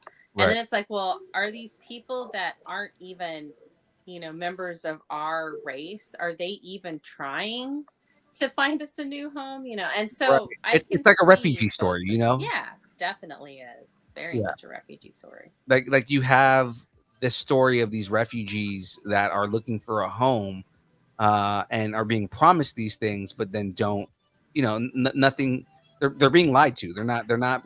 You know, they're kind of being strung along, and they're just tired of being strung along. Now, in this case, you know, they're becoming basically a guerrilla organization, and you know, kind of fighting back, right? But I mean, you know, it's understandable, and the way that they present it is, it's the way I love when Marvel tells these stories where the villains aren't 100% villains. Like you're understanding their motivation and why they're doing what they're doing and why they feel the way they feel. And it's not 100% a clear black and white thing, you know? Well, with Marvel, they always do that, where it's they humanize everything so we can become more attached to everything that they do, not just to the superheroes, but to the villains also. Right. And I feel like that's a better avenue for storytelling, because you get characters that aren't necessarily just bad guys, you know? And that's what I like about this. Like, I mean, you know, as much as I don't like Gravik, I understand where he's coming from. You know what I mean? Yeah, I mean, and I like that too, and I haven't decided whose side I'm on yet. Right. Personally, because I really love me some Sonya. She's just fantastic. I love her. She's amazing. But the other thing is I don't know who I want to win. I don't think anyone's gonna win at the end of this. I don't think anybody's gonna win. No. I think they're gonna get through this little part, but it's going to just keep, you know, it's going to be like, nope, we're not done yet. And so I don't know. I want to be on Fury's side, but I just don't know if he's right in this situation. Right. And it's also interesting to see kind of where the storyline with Gaia goes, because you already see, like, she was very principled. Well, I guess in the end, she did kind of like lie to her dad, and she you know, crossed her principle, the principles that you thought she may have had. But I mean, still, you know, like it seems like she does care about her father. She cares about her family, but she also cares about her people, you know, and like the whole thing is just knowing Gaia in the comic books and knowing Gaia in this is it's going to be interesting to see where her character arc goes. Like, does she end? Is she like the secret leader of the entire organization, or is she kind of just in the background and she becomes the leader, or she never becomes a leader at all? You know, because it is a different multiversal place than the comics. You know, it's going to be interesting to see where her storyline ends up. I'm hoping she's going to be the Jessica Drew. because Jessica Drew she was like in the comics, she was the queen and all that. But I'm wondering if maybe it's going to be Sonia Farnsworth. Yeah. I think she might actually be if she's not the queen of the Skrulls, then she's going to be Spy Master. She'll be like this generation's Spy Master, which I think will be cool too. That would be dope. But I feel like it's going one way or the other, because they're talking about clocks and it's like, oh, some old Spy Master. You don't mention Spy Master when you're talking to Nick Fury if Spy Master's not going to show up at some point. That's all I'm saying about that. Let's move on to the next one here, guys. Big reveal. So Everett Ross turns out to be a Skrull in the first episode. I called this one. I was gonna say, and that got you 10,000 points. On 10,000 Skrull on the Nerd Out, right? Yeah, I mean, I called this. I said that Everett Ross was gonna be a Skrull. I knew that because when they gave us that 5-minute clip at the beginning, it's the way that he answered things, the way that he was coy about things. When he was talking with Prescott. Yeah. You know, and it was just kind of like, okay, he's got to be a Skrull. It makes sense. And he said, like, he's a major character, but he's minor enough that it's not like, you know, such a massive reveal that everybody's like, oh my God, right? It's not like as if like one of the ones I called is Rhodey's gonna be a Skrull. You know, it's not like that's a big reveal that's gonna like shock people when Rhodey reveals that he's a Skrull, you know? Yeah, watching it for the second time, I was like, the first thing I said was, you know, Ross would never wear a kerchief like that. Right. And I was like, I should have known. I should have known then that he was a Skrull. So the kerchief is what tipped you off. So Phil, if you're wearing one, we're gonna know who you really are. No, I'm wearing a nerdy ass T-shirt that says, I paused the game for them. I paused my game to be here. Yeah. So therefore, Phil is not a Skrull. Yeah, right. We're good. Well, there's the thing. So see, I watched Captain Marvel, so I know you just have to ask questions. You have to ask questions that a Skrull wouldn't be able to get to, and so that's. The thing is that the way that they've like established the way that the Skrulls are, you know, taking over people in this is they're not only just taking over their appearance, but they're taking over all of the memories. So it's like, you know, they know everything up until the point where they take them over. Yeah, and they've had all their experiences, so it's like it's almost impossible to tell who a Skrull is, and they kind of mentioned that too. But they didn't say that all of them. So it's because in Captain Marvel they established that they can take your surface memories, like what you tell people a lot, but like the deeper memories that you don't necessarily tell everyone. Those are the memories they won't take, because like she's in that thing now. They could have updated it since then, right? But in Captain Marvel, they actually are sitting at a table talking about it, and so I was like, okay, so there is you just ask certain questions, or they may not know everything about you. Like, you know, if somebody's calling Nick Fury Nick, not, you know, he's like, nobody calls me that. I mean, well, now some people do because we've seen it, but like, you know, just stuff like that. So like you could ask people like questions something that a Skrull may not think is important, but is a really important memory to you. You know what I'm saying?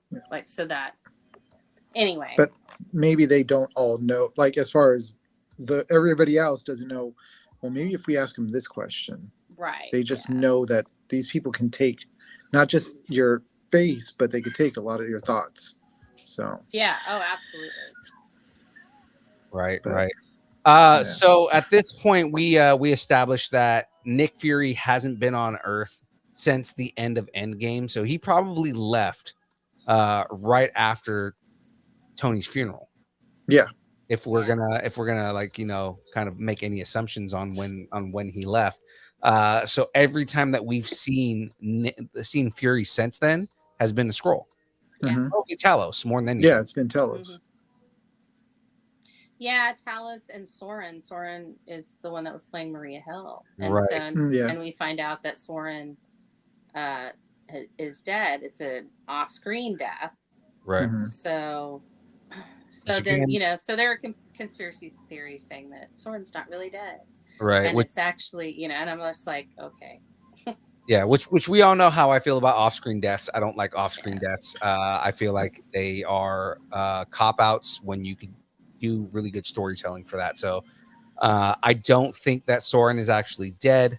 I think that my theory is that she was Maria Hill that we saw.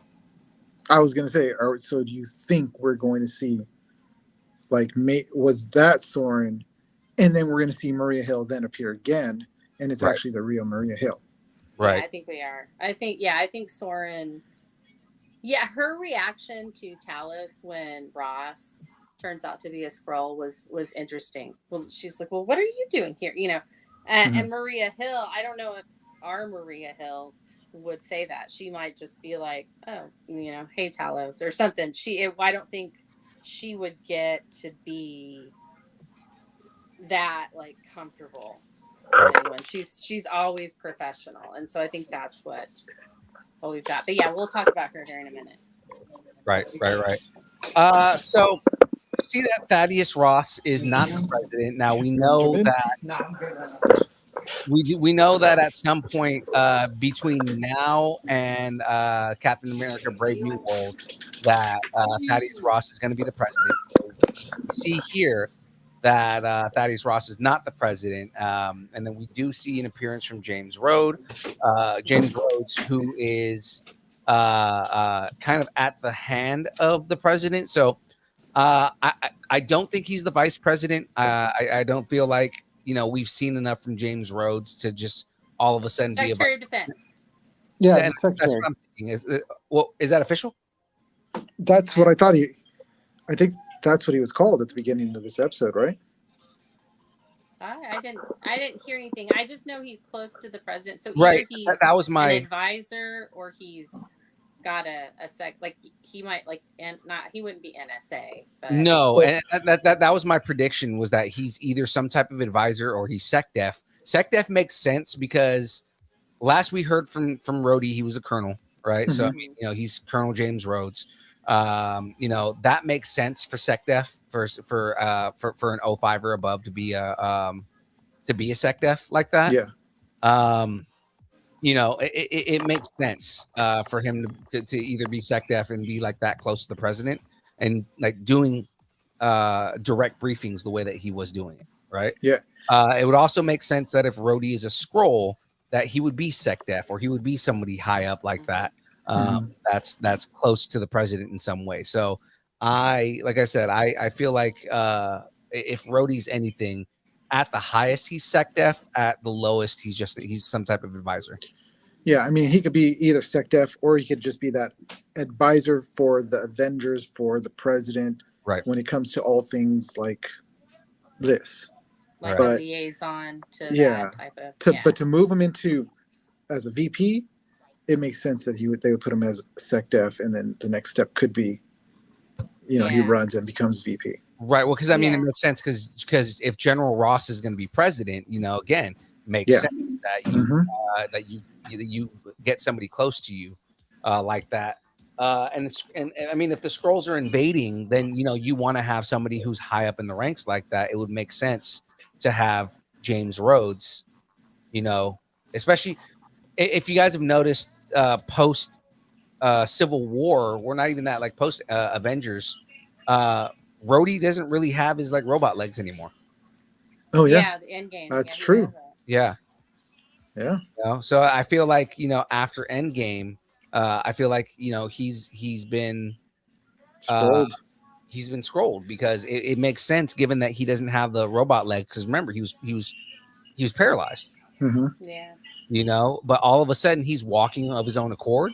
Like either you got some kind of implants or it's everybody forgot about it, and the fact that you're walking around, it's like, oh, it's a miracle. No, he's a Skrull. Or he says it's implants and he's a Skrull. Right. And then when we Oh, see, yeah. you know, when it's revealed that Rhodey's a scroll and we see the actual Rhodey, he's still paralyzed. Yeah. Or if it was during during Iron Man, was it Iron Man 2 where they had that was 3. Iron Man 3, remember in Iron Man 3 when they take him and try to cook him in his suit Right. from Faux Mandarin? And Right. And yeah, so what if a Skrull got him then? Because there's a lot of time where we don't have Rhodey. We don't see Rhodey Mhm. in a lot of that. That could have happened off. I'm just saying, they start acting weird after that. He kind of did. Right. Well, like I Yes. said, you know, like I definitely believe that if Rhodey's a scroll, it happened at some point after he got paralyzed. Yeah. Oh, you think so? It had to. Yeah. I think it would be after. I think it would be post Civil War at the minimum. Yeah, and I do think. I mean, he is a really high contender for being a Skrull. Right. I mean, he really is. But then it's like, then we get him back. So I have a feeling we'll get Everett Ross back too, because we know they're not killing them because we see them, and I think that was the biggest question I had going into it was, are they just killing them? Are we just never going to see these people again? Or, you know, or what? Or where are they putting him? Yeah, where are they putting him? If you see the trailer that's on screen, you know, there's a scene where Gaia walks into a basement and there's like a bunch of people in cryostasis. So I mean, like, Yeah. I think that's what they're just holding people in cryostasis. I think the idea is they are fomenting this rebellion, but at the same time, you know, they still need hearts and minds. They're not going to try and like just kill everybody, you know, but they need to like hide these people so that they can infiltrate these positions. Yeah, you can't have two of the same person running around. Right. That's what got Mystique in trouble a lot. Because she wouldn't. So, although two of me would be amazing. Yeah. Two of you would be a problem. So I would convince a person that I had an identical twin. Yeah, there you go. I've done it before. I can do it again. Because how do you think I can be immortal? Like people just no, I'm her daughter. Yeah, exactly. So just watch Age of Adeline, everybody. Right here. So you see in the scene right there. There you go. So guys, Secret Invasion episode 1 also has a reference to Skrull aging. I love that. And I love the joke that they made that Talos is like, yeah, I'm over 300 years old. I'm like 40 and human. Yeah. It's like 136. 136. I haven't even hit 40 yet. In human years. Yeah, and then it was like, I haven't even had my midlife shopping spree. What did you get for yours? And Fury just looks at him and goes, The Avengers. And it's like, oh, good joke. Oh, keeping up with the Furies now, huh? Gotta get me some Avengers. I'm getting Thunderbolts. Thank you. That was actually a really good joke though. Like That was. it was really well written. It was. What I did like is giving us a sense of the Skrull's age. Mm-hmm. Yeah. And I also think it gives us a little insight to how close Fury and Talos are. Like they're not just like, hey, we're friendly. Like they're really good friends. Like like it's almost like they're couple friends. Like, you know, you have that, like you're really good friends with someone and you know, you go out with them and their spouse and it's couple dates and stuff, but it's like you're still really close to one of them versus the others kind of thing. And yeah, it's that kind of thing. Anyway. Right. So in one of the conversations that they have at the bar, they do mention Snap. And the fact that they were both dusted essentially. So, you know, it's kind of a big deal for them to kind of like talk about the blip and talk about kind of Fury and what that did to him and why he changed.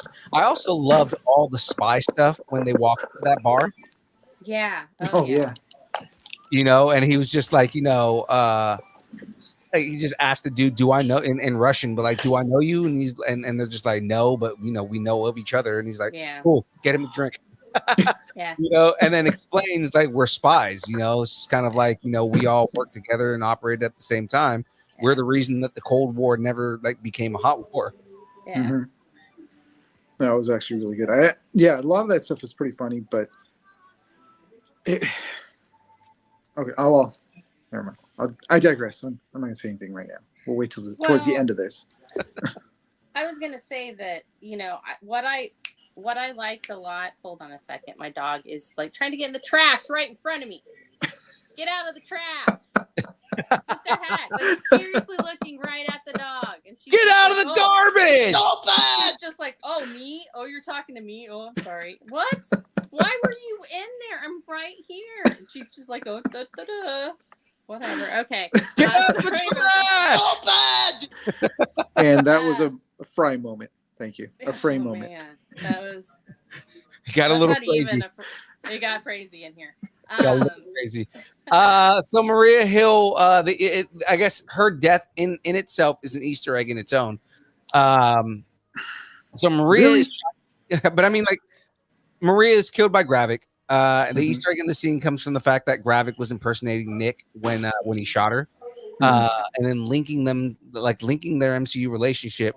Prior to Secret Invasion, it was clear how Maria Hill and Nick Fury were. So, you know, similarly, Secret Invasion episode 1 goes far enough to establish how Maria Hill felt abandoned by Fury, and that the only reason Fury is back on Earth is because she asked him to be there. You know, I mean, it's there's a lot as far as like in that small amount of time where you get that relationship between Nick and Maria. Yeah. Well, originally, I think before they recut the Avengers movie to make Maria more of a loyalty person with Nick, she was actually against him. So like she was the one that was like talking about him behind his back to the council. And so her saying, you know, it's you, not me. And at the end, that kind of weirded me out. So that's weird. I think that's why she's coming back. But yeah, I'm like, yeah, this is absolutely the way that she originally was going to be with Nick. But she's also the person that can say all of this to Nick and not think he's going to just shoot her. You know, she tells it like it is, and he listens to it, and he doesn't say anything. He knows she's right. So. And I mentioned this in the chat on Saturday Morning Nerd Out, you know, like a plot hole that I felt, or something that I feel is a plot hole, or is going to be explained later, is why would Gravik, if Maria was a Skrull, right? Why would Gravik change into Nick Fury to shoot her when Nick wasn't even there at that moment to see it? And then in front of Maria, while she's still staring at him, change back into Gravik. You know? So like I said, that's either it's a plot hole where they're like we're thinking that people were not going to pay attention to that, because I did. Yeah. Or it's deliberate, you know, that there is a reason why they did that. We find out that it's Soren, and that he shot her thinking it was Maria, but then realized, oh, she's a Skrull. Because remember, they did mention that not even the Skrulls know who Skrulls are. Yeah. Right. I have a theory. So go ahead, Eugene. No, I was just going to double tap on what Phil just said. Yeah, I don't think it was a plot hole. I think it's something that's for us for later. Right. It's definitely going to come to fruition soon. Wow, I just used a big word. I'm proud of myself. But I mean, it's one of those things where the idea is to make you as a viewer believe in something that happened in the moment and try not to pay attention to the smaller details that just happened in the scene. Yeah. Because those smaller details are going to come out later on. Yeah, I think so. My theory is this: it's televised. They want the Americans to be the ones that get credit for the bombs, so that it starts a war. I don't know why they would pick Nick Fury. Not very many people know who he is, but an African American man in the middle of Russia, which was something that they mentioned. It was something that they mentioned. They mentioned he's a 6 foot black man walking around downtown Moscow. not exactly something that it's like you're not exactly going to blend in. Yeah. Right. And so that could be it as well. I think it's all to kill Fury's faith. I think that I think the Skrulls are trying to break him down and kill his faith, right, so that it'll be easier for them to take over, because they know they can manipulate Avengers, but they don't know they don't think they can manipulate Fury.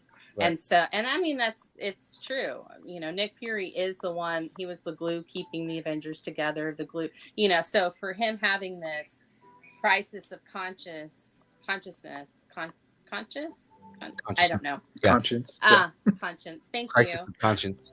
Crisis of conscience. Now it doesn't mean anything to me anymore. Anyway, they, you know, so he's already, you know, second guessing himself, and then this happens. The Skrulls are thinking, oh, he's just gonna fold up and not do anything. And what they don't know is that's not what's gonna happen. He's gonna get this fire in his belly and he's gonna take them all down, because that's what he does. It's what Nick Fury does. And so I think that's what's gonna happen. I think he's kind of playing them a little, and he doesn't know who to trust. And the people that he does trust, like Maria, she's gone. Now he's just got Talos, because he like really doesn't trust anybody else. Right. Because where's Steve? Steve's on the move. Right. So. Steve's on the move. So with all that being said, guys, give me your rating for this episode. How do you guys feel this first episode, as far as establishing the entire show and just kind of the way that it played out? What would you give your rating on this? Start with you, Fray. Okay, so I'm gonna probably give it a little bit lower than I normally would. And the reason I'm doing that is because I know it's the first episode of the whole series. Okay. So I think it's just going to get better and better as we go on. Okay.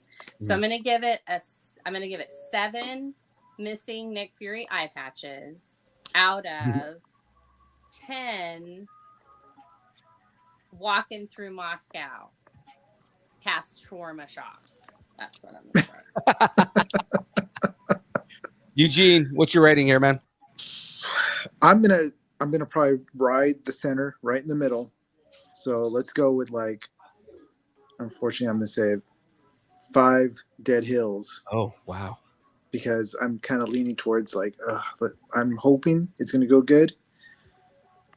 To 5 Nick Furies walking in the dead of night in Moscow. It's the first episode. Yes, it established a lot, but it still didn't really give me, like, much to go with. And I know this has got to be it's a spy movie or a spy show. Mm-hmm. So I'm kind of like, it's a really slow start. Okay. I'm sorry. I'm going to go ahead and give this 8 Daenerys Queen of Skrulls. Out of 10 inevitable Samuel Jackson saying motherfuckers at some point in the show. The show's PG-13. I don't think we're going to get one of those. We got a fuck in a PG-13 movie. Yeah, that's true. That's true. Guardians of the Galaxy. Yes. You know, that maybe they'll just, Chris Pratt will just like cameo and he'll go, what the fuck? And that'll be it. If they did it in the movie, I'm sure that they will allow Samuel Jackson to do one. I don't know if they'll allow him to do motherfucker. I think it'll be like mother, and then they'll cut it off, and then at some other point he'll get to say what the fuck, like under his breath or something. So or he'll do it during when he's spinning around and he's all mother, and you hear fuck. It's like, or another one that we can get is you out of your goddamn mind. Yeah, we might that get one. That we one may actually get that. Yeah. Yes, I'll go for that. I liked it when he went. So if you remember anything about Kazakhstan, call a brother. I was like, yes. Call a brother. And the thing about spooks, that was hilarious. Oh, like, you can't say that. You can't. No, you can't say that. I can say that. That was hilarious. I love just those kind of jokes that and just the swagger that that Samuel Jackson has. Oh yeah. I'm all for that. So that is it for the breakdown, guys. Wait, so first we got to do one more thing. Oh yeah. Who do you think's gonna be a scroll? Who you think outed as a scroll this week?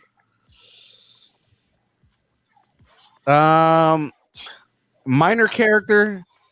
What was his name? President Rittman or President Rittman? Yeah, Ritson. Ritson. That's how we get rid of him to bring in Ross. Yeah. Well, I think President Ritson as a minor character. Mm-hmm. I think if any major characters are revealed at this point, because of the characters we have, it would make sense to out Rhodey. Mm. Unless we get, kind of more character reveals as far as like people who were involved in it and all this stuff. Yeah. Right. Like who knows? Maybe DeFontaine is a scroll. So I think she might be the big surprise scroll. Her or Laura Barton. Oh my God, Laura Barton is a big one. I mean, it's gonna be. I'm waiting for the Barton family to show up in this. Yeah. And it would make sense because it would actually make sense to make Clint Barton a scroll. A scroll, yeah.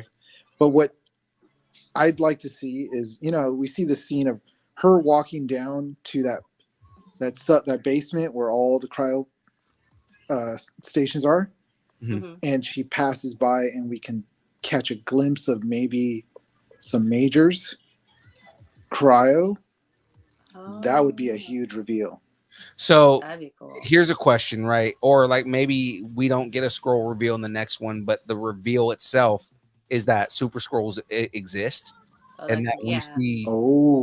We see like that they establish that super scrolls are a thing, but we don't see who the super scrolls are. Yeah.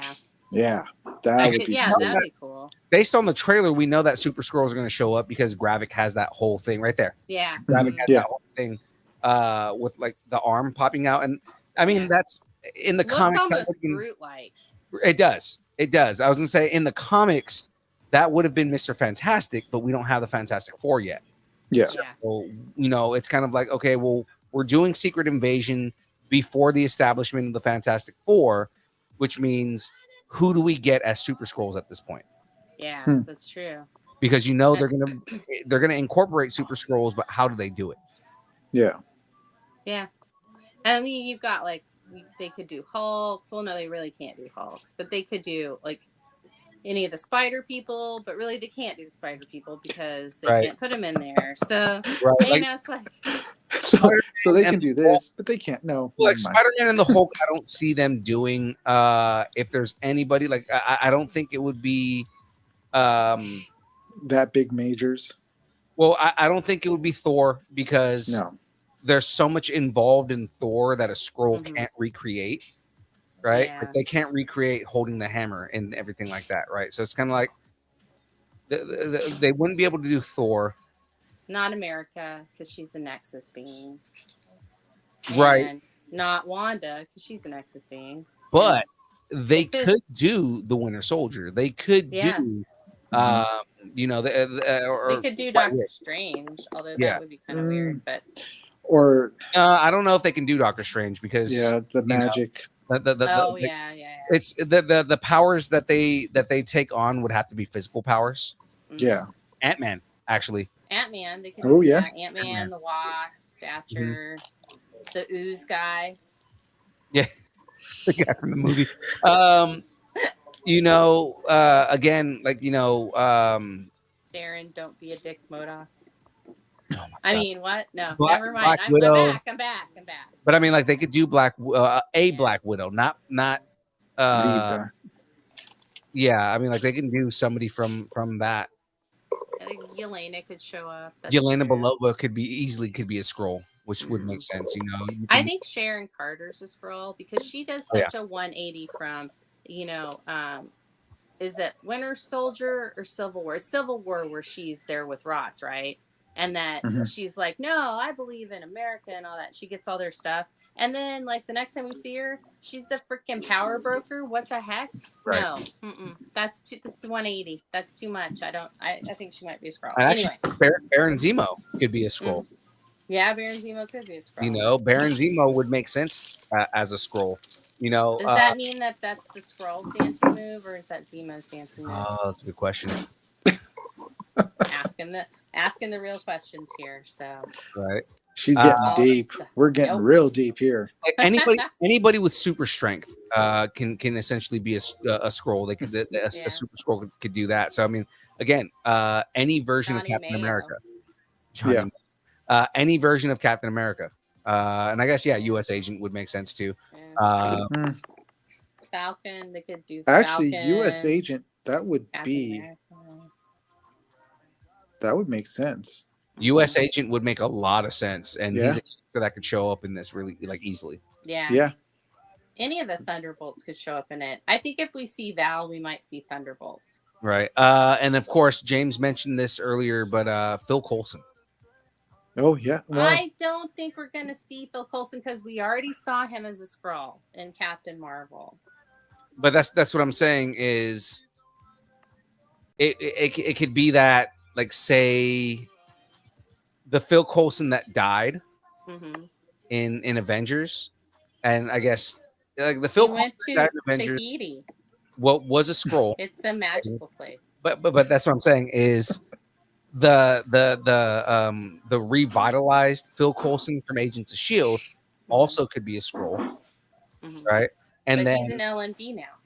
but what I'm saying is, like, they I'm messing with you. I'm I know. so Phil, she's just poking holes in your. But I mean, everything she's trying to say. we could say that they find Phil Coulson in one of those cryo chambers that they just never let him out. fine. If we're gonna say Phil Coulson, then I want to say the Cavalry. Oh no! Don't use. I want Agent May. Don't We're mess gonna with my have May. Agent May. No. Agent May's gonna come in this, and she's gonna say Phil Coulson is totally a Skrull. That ain't her boyfriend. I'm not 100% against that because I love May, and I would love to see she's already been Ming Na in. But I mean, in, Ming Na Wen has already been in a Disney Plus series. Yeah. Wouldn't be against kind of like what she's already done to be in another Disney Plus series. and she'd be in a whole nother Marvel franchise. Yeah. Right. And This would be her third franchise. and maybe the Easter eggs that Quake is coming back could be like fulfilled in this show, and we get Quake. That would be great. I would Daisy. like. I'd like them to at least wrap it up. Like, even if it's just she shows up in Secret Wars as a variant from a different Earth, and that's how we know, and that those adventures are still going on or whatever. Because you guys know what saw, I'm saying? That would you guys saw there's an Easter egg in Spider in Across the Spider-Verse for Quake. No, right? because I haven't seen that yet. Oh, okay, yeah, there's an Easter egg in there. It's one of those blink and you'll miss it moments. But basically, when Miles is going into his bedroom to change to go to his meeting, and Genki's playing Spider-Man on the TV. Oh, okay. If you look on the wall behind Genki, there's news clippings for Who's Quake, and Daisy has been spotted. Oh, that's cool. Yeah, That so is cool. That's neat. But okay, cool. So then we have that. I think next week, and I'm going to change it because on the Nerd Out, I said Rhodey. But I'm going to say here, because, I'm changeable. I'm going to say that I think we might have a funeral episode this episode for the whole Maria Hill thing. And whether she's really dead or not, we'll probably get a funeral episode. And I think we might see some people there. But I do think Ritzen's Secret Service guy, in the scene where they're walking and there's that really tall Secret Service guy behind Ritzen. Yeah. That guy's a Skrull. I think that guy's a Skrull. yeah, no, that makes He sense. doesn't have a name. I don't know who the guy is. He's just a random, real tall. just a rando. Real tall, rando, Secret Service guy. I think he is, and I think we'll see that. And then I think we'll get another one of those. Someone's gonna come in and they're gonna shoot somebody, and then they're gonna turn out to be a Skrull. Yeah. And you know what? I'm gonna go far off the reservation. Red Skull comes back, and he turns out to be a scroll. A red skull scroll. It's a red scroll. A Red scroll. scroll. And all he's saying is, a life for a soul for a soul. That's all he says Soul to for everyone. a soul. He goes like, a soul for a soul. And this is our excuse to have Red Onslaught later on. Woo! We got it. All right. You know what I'm excited for though? Like in all reality, What? I'm excited that we got merch, people. We got merch, people. How you like that transition, guys? It was perfect. I didn't Nice. see it coming at all, nor did Nope. I help you out there. I know, right? Flawless transition. Ladies and gentlemen, that is right. We've got merch, people. If you are interested in some distance nerding merch, all you got to do is hit us up on your social media of choice everywhere at Distance Nerding. Guys, we've got hats for $35 each, $30 if you want multiple hats. Galaxy Gray is all we have left in colors, and I do love our Galaxy Gray hats. If you are interested in a Distance Nerding shirt, guys, again, DM us at Distance Nerding everywhere that you want to DM us at. If you shoot us a DM, let us know you're interested in a shirt. Shirts cost $20 if you're local to Sacramento, $25 if we've got to ship it to you. And we have shirts available in pretty much every size. Now, if you are interested in merch that is different from the regular Distance Nerding, just kind of nerdingness, guys, head over to lucharillas.com and use the code. There is no code for a Lucharilla merch. No code. Use the code. There is no code. I guarantee you, at least one It's person, gonna do it. type in no code and be like, "There's not my anything." But guys, since Nerdorilla merch is at lucharillas.com, head over to lucharillas.com. They've got shirts and the bump box and bottle openers and all kinds of fun stuff, guys. Head over there, and if you're interested in some more Distance Nerding merch, then that's your place to get it at. All the merch. All the of goodness. exactly all of the merchy goodness. Mm-hmm. All Yum, right, yum, yum. Nom, nom, nom. Merch. eat it up. Eat it up, people.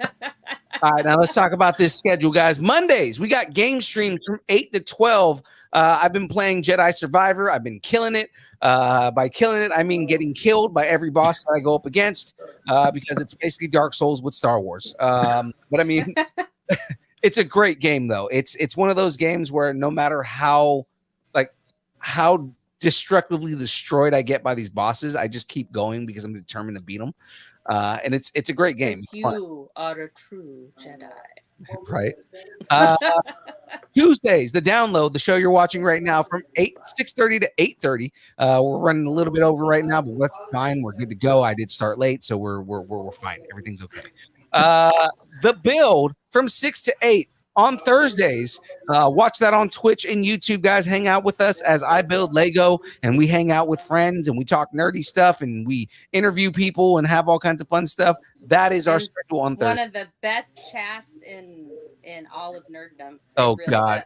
That chat last Thursday was hilarious. Especially now that we've been getting these graveyard beard jokes in. Oh my God. Oh my God. That was great. By the way, it happened, guys. If you're on Twitter, look up Graveyard's Beard. It is a Twitter now. Follow him now. Yeah. Oh my We did make a Twitter for Graveyard's Beard. So look that up. And we will be posting, or at least Graveyard's Beard will be posting weird stuff pretty soon. So with that being said, guys, it is time for some pluggables. Guys, plug your stuff. Tell us where you're going to be, where you're going, everything like that. Just anything you want to plug, except for butt plugs, Eugene. Just hold that off for later. Hey. I only go for the ones that light up. So I am Eugene from the Geek Saga, and you can catch us on Wednesdays at 7:30. This week we are not going to be on because we had a special Sunday, so we're going to skip over to next Wednesday. You'll be able to catch myself and David, which are two salty veterans that talk nothing but geek, as you see I'm in my uniform still. But you could also catch us on Instagram, Facebook, YouTube, Twitch, OnlyFans, where it's us in just uniform tops and nothing else. But definitely come check us out. Floppy wieners. Okay. Oh, dude. Socks. Socks. Socks. Oh my God. Fray, give us all of your pluggables here. Well, I'm not nearly as exciting as all that, but I am here on Tuesdays on the download, except when my power goes out. Right. Because then I'm not here. Because that's what happened last week. And it was crazy. It was fun and crazy, and then scary, and then fun again, and then scary again. Without the Madison. And then on Saturdays, I do the Saturday morning nerd out over on Kyber Cave Productions. I mod. I'm the modest with the moddiest. I don't know. I'm a mod. I'm a mod for Distance Nerding and Kyber Cave. If you guys want to talk to us about anything else, like if there's something that we talked about here and you want to keep that conversation going, hit us up on Discord. We do love to have the talks. I do throw a lot of gifts. I will just let you know that. I throw them like throwing stars, but I really like try Lupia. not to hurt anyone. You throw them like Lupia. Lupia. I throw them like Lupia. And I just love that word, Lupia. And, but yeah, so I mod and do all that. I'm also on Twitter. You know, I'm on Twitter. It's at Fray Girl on Twitter. On Insta, I am at Gotham_Oracle. On TikTok, I am Gotham.Oracle. And I do have a YouTube channel that is really just shorts of my corgis, which is appropriate because they have short legs. But it's on my YouTube channel, Fray Girl. So yeah, and that's me. Amazing. So with that being said, let's get over here. Yes, ladies and gentlemen, let's talk about where you can find the Distance Nerding, because honestly, have something you want to discuss, tell us what you're nerding out on, and make sure to let us know in the Facebook group, the Distance Nerdington Post. Now, guys, I say it every week. All you got to do is go to distancenerding.com. It's really easy. And join the taco party. Hit that taco party button right at the top of the page, and you can join the taco party. It's the best way to support us, to support everything that we do, to continue trying to I was going to say trying to organize, but really no. Just trying to entertain you people, all of you nerds out there, because we are not the most entertaining people, but we try. We try really hard. Nom. And my mother says that I'm not entertaining. My wife also says I don't entertain anyone, but it's fine. Okay. Guys, connect with us on Instagram, Facebook, Twitter, Twitch, TikTok, YouTube, Discord, MySpace, Friendster, GeoCities, Black Planet, Latino Avenue, Space. Farmers only. Christian Mingle. And find us, of course, on Pornhub, as well as OnlyFans. All of that, only pictures of Aaron Watson's feet and mandals. It is the best thing ever to watch Aaron Watson's feet and mandals. Nothing excessively weird on Pornhub. Surprisingly, you would think that there would be more weird things, but you know, OnlyFans. Really, all we do is just read manuals. Yeah. For the Legos that you build on Thursday. Exactly. You know, that's the OnlyFans. The OnlyFans, it's just pictures of Aaron Watson's feet and mandals while I read the manual, as you can read a Lego manual out loud. Okay. Guys, email us. Send us an email at dist.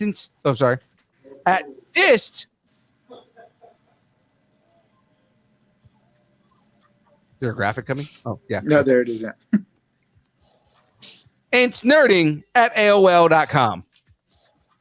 Get that, guys. And we'll read it on air. If you send us an email, we will read that on air, because we need to open the mailbag. The mailbag has been kind of empty as of late, guys. Send us an email. Just tell us what you're thinking. Tell us how much you hate us, how much you love us, how much you just want to, just be mentioned, because we will talk about it on the air. Do you want to see more corgis? Because, I have to. Yeah. I can do that. Send us an email. Let us know. Yeah. I told you we will break up with people for you. Yeah. If you send us an email, you just got to make sure they're actually watching when we do it. So that's it. Yeah. Yeah. Graveyard's beard is corn sweat. God, James is just going on and on.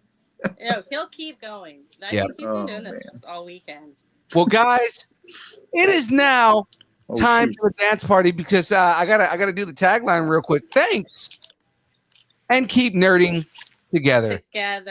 Let's have all kinds of fun here, guys, because it's time for the dance party. Go. That was close. Look what I got. Oh, I got nothing. That just makes me want to see Nora freeze. Ooh, look what I got. Got an E7 right that he's not E7. It's on brand.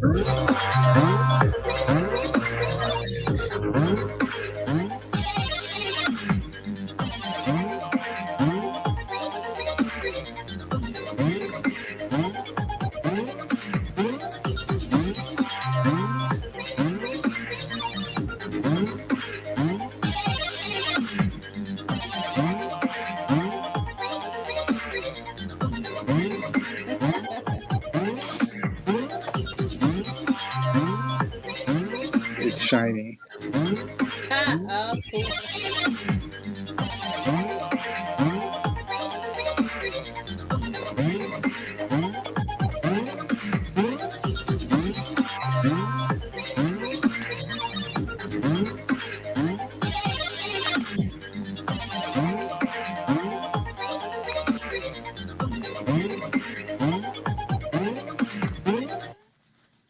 See everybody next week.